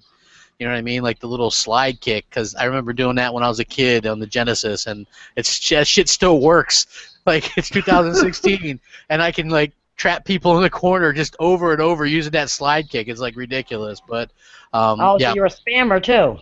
Yeah, why not? I mean, I'd still whoop your ass, Street Fighter. I beat you. I'm up 3-2 on you. You're not up 3-2. No, you're not. Killer Instinct, I am. No, you're not. I've got it. I clips of it. It's not. No. Yeah. I'm up. I was tearing things up. I was like, wah. I don't know, but I don't know what that was. You just don't want to admit that I'm above. That I beat you, and because a female gamer beat you. I said you beat me. Come on, crap. I did. I said you beat me a couple times. If you really No, want to be tough about it, meet on the soccer field, all right, and bring your fucking bumpers with you. I know with those soccer balls. You know, I Soccer keep trying to play with Crap, you. get on tonight. Get on tonight. We'll get on tonight. Rand, you'll be on tonight. Even though Rand says he goes, I ran through 50 hours and I'm soccer card out. I'm like, you only did 5 with me, so you got 45 left. Yeah. I Like completely if you guys get myself on, out. if you guys get on like a little bit sooner than midnight, then I can hop on. Now, did you guys hear about this? Quantum Break, right? We know they're gonna have the disc itself. About 44 gigs. It's not going to launch with the live action segments on there. You have to. It's either going to stream them, or you can download them ahead of time, I guess, to your hard drive. Wait. So this is only if you buy physical. Or no? I guess if you buy digital, you're still not getting them. You still could. It's going to offer you the option to stream these or download them to your hard drive, right? Because the 44 gigs that's up there right now, even if you buy it digital. Yeah. That's not including the show because I guess there's 40 different scenarios depending on what you do. So these are 1080p on the Xbox One shows, 20 minutes each, and they had to film different scenarios, and you have to download each one. So they're doing it as like a whole lot of content, with the live action shows for you to actually, download them or stream them or whatever, man. You're talking like crazy. 100 gigs or something. I don't know. Like apparently the PC version is even worse because it supports 4K. So do you actually think this is like at least 3-4 hours of content? Well, what did they say? These are like 20-minute episodes, and there's like 40 different variations that can happen. So it's a lot of content, and it's going to be like stream. I'll probably just do the streaming stuff. You know what I mean? Like, but a lot of people, I guess, are like, "Whoa, I didn't know that." It's not on the disc, and I'm thinking, well, that makes sense that they're going to do it that way because could you imagine how much? Well, if you don't have an internet connection and you're buying this game, then you're basically fucked. Oh yeah. What can I say? Yeah. I mean, this is. You know what though, Wolf? Let's be honest. That should never come out of anyone's mouth again. Because if you don't have internet connection, then you shouldn't even be listening to this podcast. Like, I mean, what the How good they? I do agree. You got a good point there, but I'm just saying there are some people, I would say the minority, that don't have an internet connection. There's some guy like Billy from the farm or whatever, he probably don't have it. Yeah, well, I guess so. Guys like that will be fucked. God bless him, but he's too worried about getting up in about 4 hours to go pluck those chickens. well, what's interesting is that people were complaining because this is a single-player game, but I mean, I guess there comes a time where you have to get with the times as best you can. I mean, all games require a day one update anyway. Yeah. So honestly. You pretty much need an internet connection. I think it's a very small percentage, but maybe they'll eventually, maybe they can go over friends and download it or something. I don't know. I got a question for you guys. Like, do you think this game would have additional content, like DLC or anything like that? Probably. They haven't announced no season pass though, and we're like nearly 6 weeks or 5 weeks. Well, Alan Wake, they didn't announce that until after it came out or whatever. Whatever. I heard there's Alan Wake Easter eggs in this, so I guess I'm kind of even more excited for it. To answer your question, though, since we're doing speculation, I've been thinking about that a lot actually lately, Wolf, and my answer is actually no. I don't think there's going to be any DLC with this. I mean, you could see that Remedy is doing the Quantum Break World Tour. Sam Lake was in New York. Now he's going to London. He's going all over the place, and usually you'd hear them say, hey, we've got to go out and do this publicity tour, but then we got to hurry up and get back because we have DLC. I think this is it, and that's not a negative. I'm saying I think that's it. I think what you get with Quantum Break is what you get. I don't think there's going to be any DLC. If there's DLC, we all know they're working on Alan Wake 2. They're not a big company. I just don't see it happening. But let me ask Crap a question, and then let me ask the panel. How are you guys buying this, digital or physical? Probably digital since it's a review code, so. Oh, you got a review code? Yeah. Nice, Crap. All right, Wolf, what about you? Digital, same as Crap, really. Okay. Maybe you got one too. Nancy? I'm not sure how I'm going to buy it yet. I'm really not. Maybe digital, I'm not sure. Well, I thought physical, Rand, I was asking... maybe, but I'm really not sure. I like my physical, though. For Quantum Break. Oh, well... Whether I get a review copy or not, it's digital all the way, baby. Yeah. Nancy, why wouldn't you get it? I didn't say I wasn't getting it. Oh, but I why said wouldn't you? I said I like my hard copies. I like my Yeah. disc. So Oh, that's I'm what with I said. you. I'm unsure about that. Mm. I like digital as well, but I like my collection. Yeah. Right. Oh, I That's hear why I you. Yeah, said it's well, up. That's the only reason I said it was up in the air. although I'm getting a digital, whether I get review copy or not, I do still want to get a physical copy because of that metal tin case. I Yeah, really you can like get that. that I if you love, pre-order at GameStop. I think that's kind of cool too. Like, yeah. the tin case. Yeah, I dig that. So I yeah. collect those things too, and I have every one this gen. Oh, do you? Yeah. Yeah, that's pretty damn badass. I like that kind of stuff too. So, but yeah, that's kind of an interesting thing that Well, they're I mean, doing. crap. If you don't mind, I posed the question for a reason. I want to ask another question and follow up. I've bought everything digital for the past 7 months. Okay, I was going back and forth. Remember back in the day, I was going probably 70% digital. Now I'm 100%. I was thinking about getting Quantum Break physical, and it was for the same reason that Iron Wolf brought up a second ago when he said, "Do you think we're going to get any DLC?"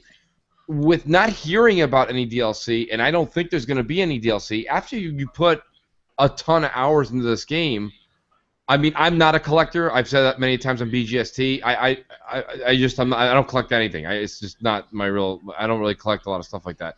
But like, what would I want to hold on to it for? I can't see playing this game through 2 or 3 times and then being like, 5 years from now playing it again without any kind of DLC. So do you guys? And I'm not speaking just for me. I'm speaking for the masses.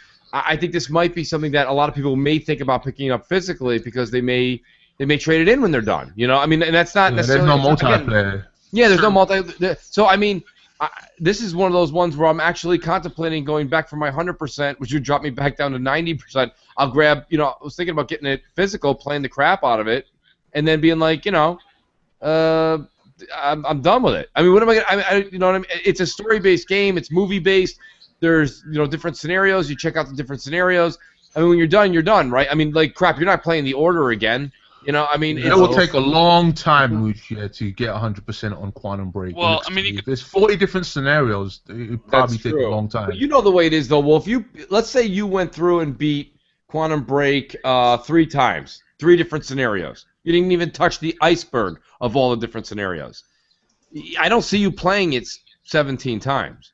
So I mean, like, my point is that like with a game that is strictly only a single player game, like I don't know. I don't see this being a digital collection. Well, why not just rent it then? Why even bother buying it? Why not just rent it from GameFly or Redbox? I don't belong to any of those. Well, I'm just saying, if the argument is you're never going to play it again, why even buy it in the first place? Just rent the thing. Yeah, I mean that is a valid point. I just don't believe in renting games. I don't want to. I don't really support the game, man. Or okay, so like there's this scenario which I think I've said on both Crossfire and last week on here. They're going to give you a digital copy of the Windows 10 version, right?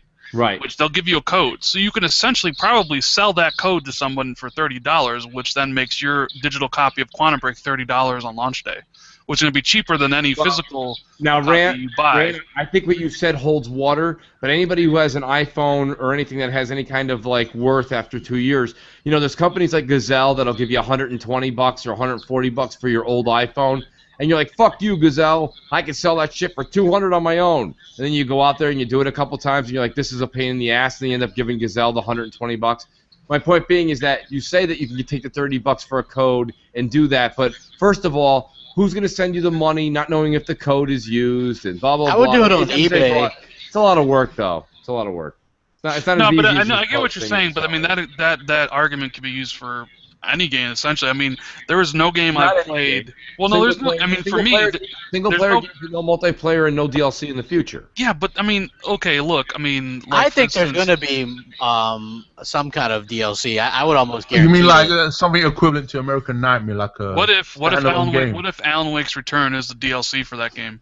What if Alan Wake 2 essentially is DLC for Quantum Break, like a big expansion? What if Quantum Break is Alan Wake story? Did you read the Polygon thing? Like how the trailer for Alan Wake's Return is in Quantum Break, like the full length 2.5 minute trailer. Yeah, I think that it could be something interesting Okay. like that. Well, Like, you're making good points. I mean, but all right, so your points are valid and actually may have even swayed our my points are interest, valid, but you disagree. No, I don't disagree. I don't disagree. I just my question is, and this goes for any game. We're using Quantum Break because it's coming out in 4 weeks. But my question pertains to any of these games. I don't necessarily see. I mean, we can all say anything, right? Like, buy Quantum Break and hold on to it for 2 years, and the winning lotto numbers appear. I mean, like anything can happen, right, guys? We can all speculate till the cows come All home. right, well, wait, hold on. So what if?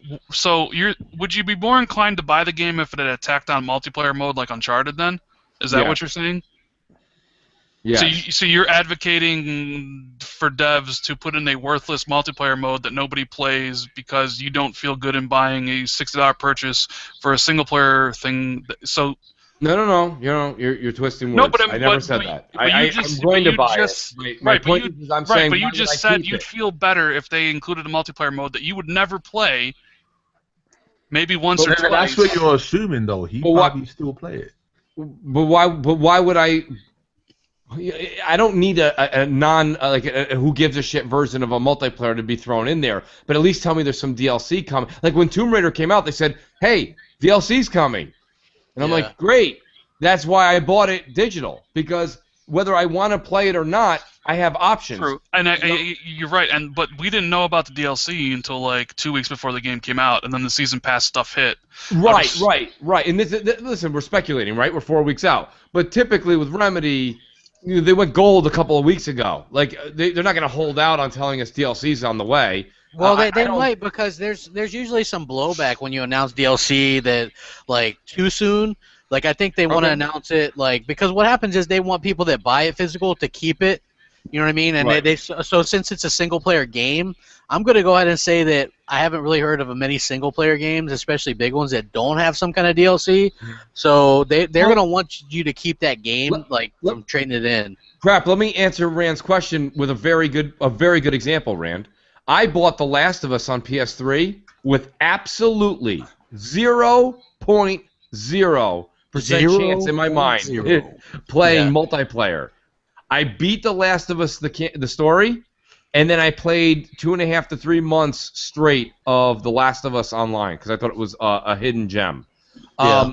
My point being here is, again, with this game, with what I know today, unless you know something I don't know, and then you can DM me, there's no DLC coming, and there's no multiplayer. So after I play the game 2 or 3 times, and I've exhausted it, I'm not a collector.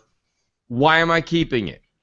No, that is a valid argument. I was just saying, I've had this argument with my buddies too. We've had this, you bring them a row essentially, and people, whatever it is, people feel comforted by the fact that there is a multiplayer mode in these games. Whether the multiplayer mode is a complete waste of time or whatever, like the first Tomb Raider reboot, right? Yeah, people feel more justified in keeping it because they always say to themselves, they'll lie to themselves and say, well, I could play the multiplayer, which they never end up doing. Correct. But yeah, I get what you're saying. It's a single player game in a time where, let's face it, there aren't many single player games anymore in this world of AAA $60 retail games. And you know what it is? I think Remedy, they're just waiting to see how good the sales are on this game before they even announce anything additional to the game. I think it's going to do very well sales-wise. I hope so. I think it's going to surprise crap. You know how we were talking about how Uncharted may do like 1.5 in 5 days?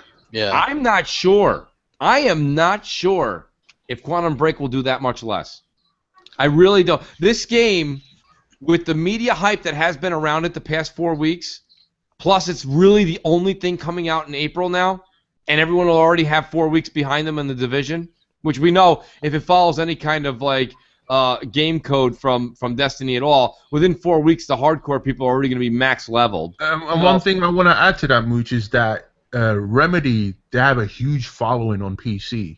Like the PC crowd, they love Remedy and they support Remedy, and this game will sell well. But they don't like Windows 10 though. The PC community. I mean, like, did you guys hear? Like, I mean, I'm not a PC guy, but some of the complaints I hear is like you can't turn off VSync. You know what I mean? There's lots of problems with the Windows store and stuff like that. So I'm not sure that it's going to exactly light the world on fire over there. I don't know. Right. I mean, I hope that it does well for them. You know, But if across that's the whatever, only but- way you could buy Quantum Break, then people are gonna go out and buy it. That's the valid point, Crap. Nobody likes standing in line for 3.5 hours at an amusement park, but there's only one Disney World. You know what I'm saying? I know, but look how many people celebrated when they thought that Rise of the Tomb Raider sold 3 times as much on PC. I mean, people go out of their way to hate the Xbox One. Like they'll invalidate it, like with whatever reason they can. Like even though as much sense as I made with the video that I made about that, like look, they're not counting physical on the Xbox One, you know, and it's only for the first month. So say the Xbox One did 200,000 digital the first month, then it almost tripled that. So that's only like 600,000, less than 600,000, and that's not counting the what could be over 1 million physical, which you know would dwarf what sold on PC. So like people just like to run with what they think or like the headlines or whatever, and it's not always accurate. I hope the game does extremely well. Well, Microsoft probably won't even let us know. I guess if it's a real big success, they might. But that's one of the things that kind of sucks. I hope it does well because it's a new, ambitious IP. Here's one of the things I've done in the past that's worked out for anybody that's listening. Jamie Moran happened to be a big physical disc fan as well. The reason I did it too was this happened with Titanfall, which is a multiplayer only, so it's reversed roles. But I went out and bought the physical. And I was telling my friend this, and he says, wow, you're going to get the physical, not the digital, huh? He's like, you've been digital for a while. I'm like, yeah. I said, here's what I'll do. I'll go get the physical copy of it, and then 6 months down the road, when Microsoft's selling Quantum Break for like $25 digitally, you pick it up for $25, and then you can go return the disc for, you still get like $30 for it at GameStop or something like that. You know what I mean? Like, there's still a lot of different ways to actually manipulate it, and that's if they come out with some DLC in the 6-month span. You know, Titanfall was great because I've never heard of GameStop though giving any $30 back for any game. They do. Like they send me an email like every fucking week. Like you own 12 games worth $300 or whatever, right? I traded in Grand Theft Auto 5 and I got $30 for it, and I had it for like a year. You know. To be honest with you, you want to know what games trading the most? You want to know what games trade in the most is Nintendo games, Wii U games, right? Yes. If you have Smash Brothers, that's a guaranteed 30. If you had new Super Mario Bros, that's a guaranteed 30. Like those games retain their value more than anything. Yeah. Like a Nintendo game. I mean, Nancy's probably right. With Quantum Break, you're probably only going to get 15 after 6 months to a year. Yeah. But my point is just that, like, I don't know. Like, it was a curious thing. A lot of people were talking about it, and it piqued my interest. Same thing, Rand, just so you know. Just so it's not picking on Quantum Break, I also was thinking of getting Uncharted 4 physical. Right. Again, once I beat it a few times, and we all know the multiplayer is comical, and we'll find out this weekend. But you know, I don't think I would. And even if I want to keep it, who cares? Like I had the PS3 almost since the time it came out, maybe a year or two after it came out, and I think I only had like 7 games for it because I just don't care for PlayStation. Yo, a quick question to you guys. Like, since Uncharted 4 has been delayed until May the 10th, is it safe to say that the Xbox One and Quantum Break will top the MPDs for April? Yes. I don't think so. Yes. I don't think it ever. I don't think it ever tops an MPD. Remember, we got Killer Instinct Season 3 at the end of the month. But in March. It's possible. I mean, the reason I said no before is because the Uncharted system was supposed to come out in April. Now that that's pushed to May, I mean, I guess it's possible they might see some interest in people finally picking up the system for Xbox for Quantum Break. I mean, you guys might think I'm crazy, but I think maybe even February might go to Xbox. They've had a lot of sales. March may go to Xbox too because of the Division. Well, no, look, Street Fighter. Even though Street Fighter didn't push a lot, it wouldn't need to because February is not really a big month. Street Fighter didn't do shit crap. Yeah, well, look, it wouldn't have to do much. The Xbox One was under 100,000 units in January, so. Under 100,000 units?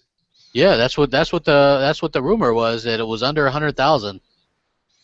Well, yeah, but January, that's not fair. That's like asking how Pizza Place did after fucking the day after Thanksgiving. I mean, you know, when you compare it to Sony's, though. Sony did win. Yeah, Sony did win by quite a bit. You know what I mean? Like, I don't know. Like, the Xbox One is on sale. Like, everywhere you look, they haven't announced anything official yet, but it's under $300 right now. Like, on Amazon, it's like $279 or something. Yeah, so. It's on sale. You're gonna. I don't know. I just have a feeling that. Listen, money. We said it earlier. Okay, it's not exclusives that sells consoles. It's power. And it's not just games that sell it or power. Oddly, it's price. though, man. No, the most powerful never wins a generation until this one. Well, it's because the most powerful is always the highest priced until Yeah. this gen. But no, I mean, what is Thank you, Don Matrick. different is like for Microsoft to essentially get more victories, I think they have to be $100 cheaper than the PS4. Yes. Because right now when you're $50 or even the same price, facts are facts. People would rather want a PS4. Now, whatever their reasons are is whatever their reasons are. But like when you start, $100, $75, people start being like, hey, you know what? That $100 means a lot to me. I can get like a lot with that $100. That's when the Xbox One started making up some ground with the PS4. Was that one holiday where they were just like fucking giving them away essentially in comparison to PS4. So I mean, I don't know, like April, I mean, it's tough to say, Mooch, because unless there's like an official price drop coupled with Quantum Break, I don't know. I mean, it'd probably be closer now because of the move, but I got the feeling that they're going to take March and April. Hey, I don't know about May, June, July, but definitely March and April. If Microsoft were smart, they would sell it for $250. That's Wii price point right there. That's mass adoption price point. You know what I mean? Like, I don't care who you are. You could be the stingiest fucking... Because let's face it, PS4 owners, they're console gamers. If they're like... You know what I'm saying? So they're still going to be wanting to play Xbox exclusives on there because you don't like PC, right? Like, we don't like PC in this room, so we don't game on PC. No matter what, like, I played Street Fighter V on a PS4 because I hate fucking PC, and I'm never going to play games on a PC, so I bought it on PS4, right? Even the most hardcore PlayStation 4 fanboy will probably buy an Xbox One at $250 to play Gears, Halo, Forza, Quantum Break. You know what I'm saying? Sunset Overdrive. So going back to it, I think March and April could be Microsoft's, but then they'll probably end up losing the rest of it until the slim Xbox and Gears 4 drops. That's when they'll start winning a few months again. But does it even really matter at the end of the day? Yeah, it doesn't because they don't care about it, to be honest with you. So, I mean, they clearly don't. I mean, really. I mean, Phil even said in that same video that we talked about earlier, where they filmed that his like welcome speech, that 26-minute video. He talks also about why they're not giving shipment numbers anymore, and it's not because they have something to hide, although it kind of is, but. He talks about active install base, and he says you put yourself out there more when you tell people like these are the actual people who use our system month to month.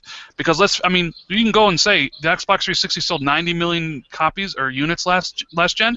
I can guarantee you there's not 90 million people playing the 360 right now. The active user base for that is so small. But this is what Sony were doing last generation. They were doing PSN accounts. So Phil's point is that PS3s, they were doing PSN accounts. They're giving them numbers instead. Right, but Phil's point is that he's actually putting the company at more risk because now he's going to developers and their partners and saying, look, these are the amount of people who are playing at any given month. Like, this is like the active user base.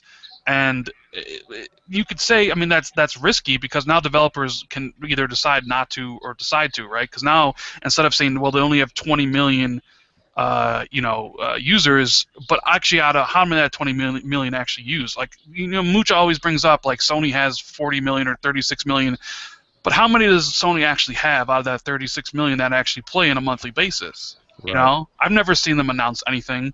That's what Phil's saying. Like, he's not saying anything about Sony, but he's saying, like, we're putting ourselves out there by giving this information, by saying these are the actual people who play this on a month-to-month basis, so developers and our partners can make better decisions on the games they want to make.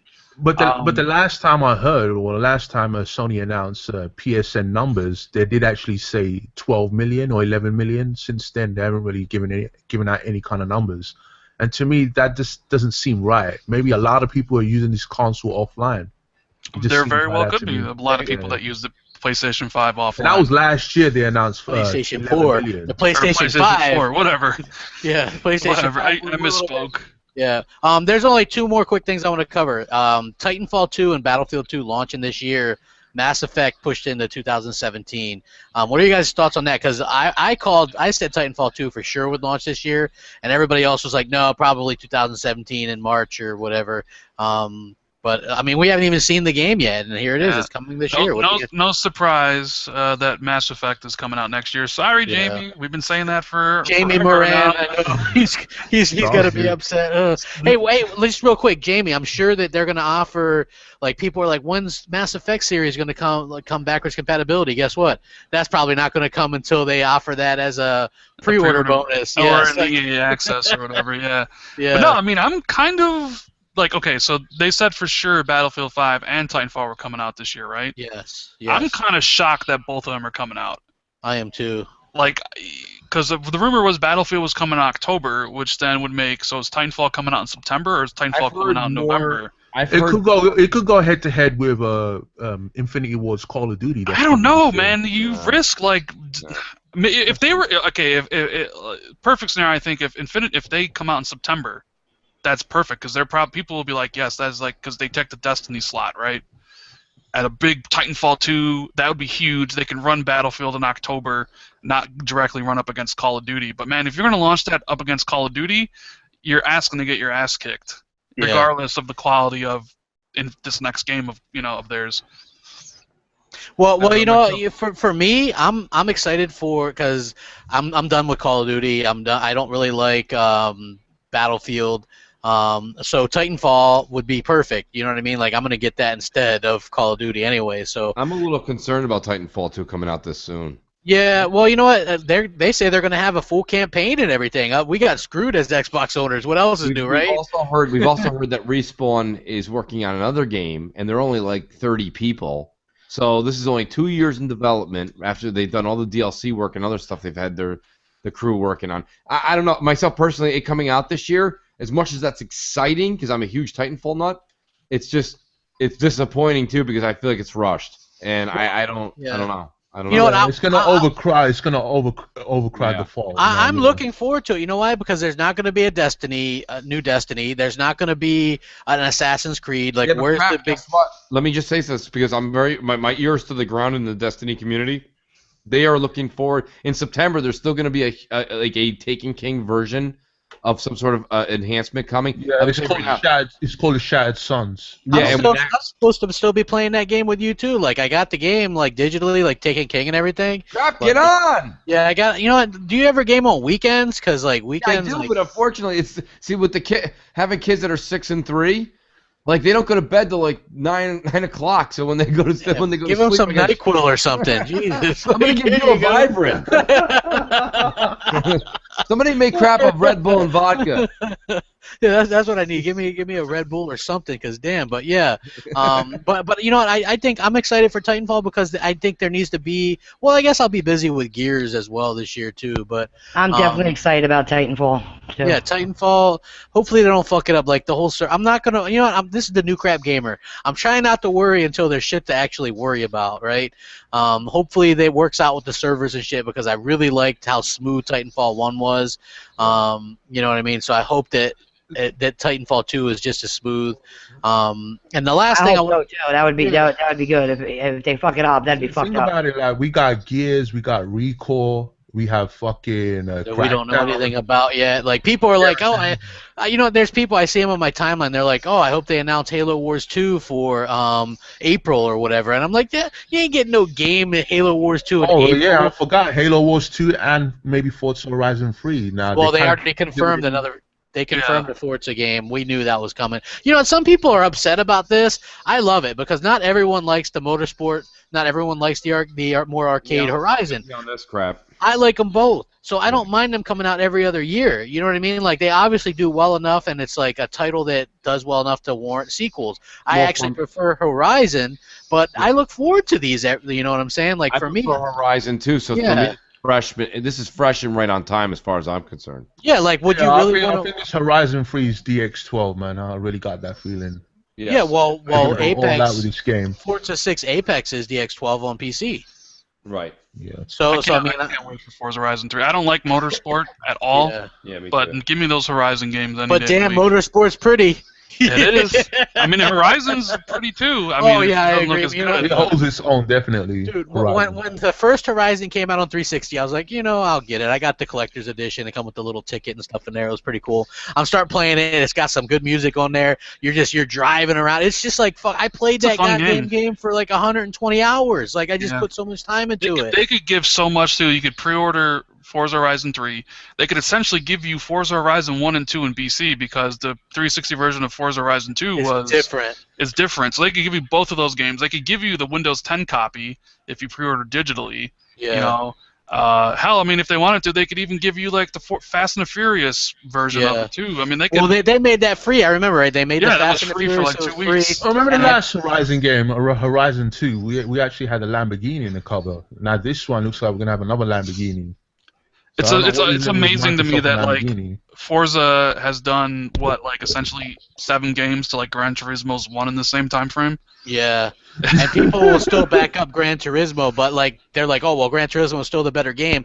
But just look That's at the your favorite highest. game, Crap. Come on now. No, Right. the highest rated, the most highly rated racing game. Everybody knows Forza Gran is just Turismo. blast. That's your full name. No, I don't like Gran Turismo. Like, look, I like. The beta's coming this spring, and we still ain't seen no gameplay. Here's the thing, right? I liked Gran Turismo back on the PS1 and PS2, right? But then you have to evolve. You've got to have damage. You've got to have cockpit view on all your cars. You can't just keep importing like cars from like. Well, even why if don't you this, like it? because I'm telling you why I don't like it. Because it doesn't have damage. It doesn't have a lot of customization options that I like. I tune my cars, right? That's what I like to do. I'll just sit there for an hour doing a tuning setup on my Forza cars and Motorsport, right? It feels clunky as hell, and plus the sounds are terrible. Every car sounds the same. Yeah, so it's not good. Like, and I wasn't a big I like Project Gotham, and Need for Speed and some of these games, but for me, when Forza, that's the game that really kind of got me into the whole driving thing, and I enjoy it most. But the last thing I want to cover before everybody can go is Activision not doing an E3 floor thing this year. They're just going to be on the Sony stage showing off the new Call of Duty. This is apparently going to be kind of a slimmed down E3. I mean, I'm a little bit disappointed. Well, I don't know if any of you guys follow Z Huge on Twitter. Yeah, I saw that. The attendance or whatever. Yeah, it was like over 250 last year, but they're expecting less than 100 this year for exhibitors. Something's going down behind the scenes with E3 for this to happen. Not that Activision really has a presence because their games are always like Call of Duty. So Activision are not even doing their own thing like EA. No. EA are doing their own thing. No, they're not even doing their own thing. Their game. There's not even going to be no Destiny announcement at Sony stage. Well, Destiny might show off the Destiny DLC on the Sony stage, but they're not gonna be. Well, they will because they got to out there. We got exclusive armor and ghosts and whatever the hell it is. You know, a good point because guess what? So you already know 2 things Sony's going to show off at their E3, which is Destiny DLC with their exclusive weird Sony helmet that you're going to get for free for the first 3 months, and then the Call of Duty stuff where you're going to get the maps or whatever. And you know what? I wouldn't be surprised to see them advertise Battlefront maps on the Sony stage. You know what I mean? Like that seems like something they do. I don't know. To me, the whole industry right now seems a little bit in flux. That's probably the right word, right? I hear people talk about possible. Industry crashes and things like this. I mean, it's ripe for one, in my opinion. I don't know. This E3 is just going to be interesting because we're going to see what Nintendo's been up to. I think. I'm very excited. I'm excited with Nintendo. Will the third parties? Ubisoft, they're going to have a great E3, I'm sure. But Bethesda, I think Crap said earlier, Assassin's Creed's not coming out this year. Nope. And, what are they going to replace it with? Watch Dogs 2. They say they have a new IP. Maybe Prince of Persia, They say they have a brand new IP though as well. Yeah. I know somebody who works at Ubisoft who says he doesn't even know what's going on. Maybe they need Splinter Cells. The windows are completely blackened at that studio that's making this new game. Nobody knows besides the few hundred people who are working on that game. Who knows what the hell that game is? They are that secretive about it. I think it's a new Splinter Cell game. We're getting a new Splinter Cell. I don't know what it is, but they say new knows. IP. Yeah, a new IP. I'd be happy with Splinter Cell Blacklist being backwards compatible, to be honest with you. Yeah, well, I mean, but like I said, Watch Dogs 2 could easily take Assassin's Creed place this year. Know what? I wouldn't be surprised if they alternated them from now on. Watch Dogs 2 this year, Assassin's Creed the following year, then Watch Dogs 2 again. No, Assassin's Creed is going to be 2017, and it's going to be an Egyptian one. It's going to be right, but I'm saying I don't think they're going to run Assassin's Creed yearly again. Yeah, I think that, you know what, if you look at it, like, did you hear the developers who, I guess they say Ubisoft is a shit place to work, like there for the if you're working on the Assassin's Creed games, right? You're basically an assembly line. You have something that you're good at, you do that, and then this other team will do this other thing. It's basically just grunt work, like, all the time. Like, they basically have studios working 24 hours a day. Like, your studio would work for like 12 hours, and then when your guys' shift was done, the other people would work the other 12 hours. You know what I mean? Like, literally, that's how it is to crank out those Assassin's Creed games every year. It's like very draining. That's why you see so many indie devs come up now, and I heard this from an indie dev myself that said that this is basically how it happens. And that's why they break off, because you think it's all great. Hey, I'm going to design games, and then you go work for Ubisoft, and then you find out you're just a fucking cog in this giant wheel, you know, and it doesn't turn out to be what it's like. So I do hope. I will say this: I absolutely loved Syndicate, but obviously another year of development would have done wonders with some of the issues that I have for, like, repeating enemies. Like, every fucking enemy looks the same in that game, right? Like, there's the big bald guy or the other guy. You know, it's like stuff like that is something that could be taken care of with a little bit of extra time, you know, and I think that would be for the best. But to me, Ghost Recon, right? Wildlands this year, right? I have a feeling that game was going to be delayed to next year. I don't like Ghost Recon, so it doesn't matter to me. The new one looks really impressive, though, Crab. You need to check it out. The thing about all this stuff is all these games, we do it every year. It's like everyone gets hyped for all these games, and then eventually, over the course of the months, they start slipping to the next year, like Mass Effect. Do you think we're going to get a new next year? You know, like, it always happens every single year without fail. Like, these big games, they get delayed. But do you think we're going to get a new Prince of Persia game from Ubisoft? Because they said no. They said someone who said there. I remember this. They said absolutely not, because they don't own Prince of Persia. They have to license it. Yeah, that's why you'll never ever see another Prince of Persia. I don't know if those are big sellers. I think it's Disney that owns it. Yeah, I don't know if those are huge sellers anymore anyway. You know what I mean? I think that you know, it'd be difficult to see what they're doing. But it is interesting. It'll be interesting to see what steps up, because, like I said, no Assassin's Creed. You're going to have Titanfall. Where's all this stuff fit? Microsoft has got a ton of their own games to fit into the second half of the year. You know, Forza Horizon 3, Halo Wars 2, ReCore, Gears 4. And there's a possibility Sony might have a lot of stuff if stuff goes good for them. They might have to fit Horizon, The Last Guardian. You know, I kind of snicker at that one. I absolutely don't think Last Guardian. I'm just saying, if everything goes well, they might have to snicker. They might have to. It might be a crowded holiday again. It could be. Look, somebody just tweeted to me. You know, Kojima's going to be on Sony's stage to pull at the heartstrings, probably to get people to help fund his game. So his game's not coming out to the PS5. Oh, I know. You know what? I said that, and people laughed at me. And I'm like, no, listen. He even did an interview where he's like, well, my games come out on a 4 to 5 year cycle by design. You know what I mean? So I just say, okay, do the math. He's doing some fucking world tour where he's checking out tech and stuff, right? We're in 2016. Do the math. Even at 4 years, that's 2020. The PS5 will be out by then. You know what I mean? Yeah. If it takes 5 years, it's 2021. Obviously, he'll have a game out by then. You know what I mean? That's the PS5 territory. Like, you're not getting a Kojima game this year. You might not even get Shenmue 3 until 2018. You know what I'm saying? Like, I have a feeling like since they delayed Scalebound, I got a feeling that it's either Halo Wars 2 or Sea of Thieves. One of those two games is going to get delayed until 2017. I see Aaron kind of, a lot of people actually kind pumping up Sea of Thieves now. I don't know, maybe it is coming out this year. Yeah, I mean, look, I'm excited for it. You know, like, look, MMO on Xbox, sure.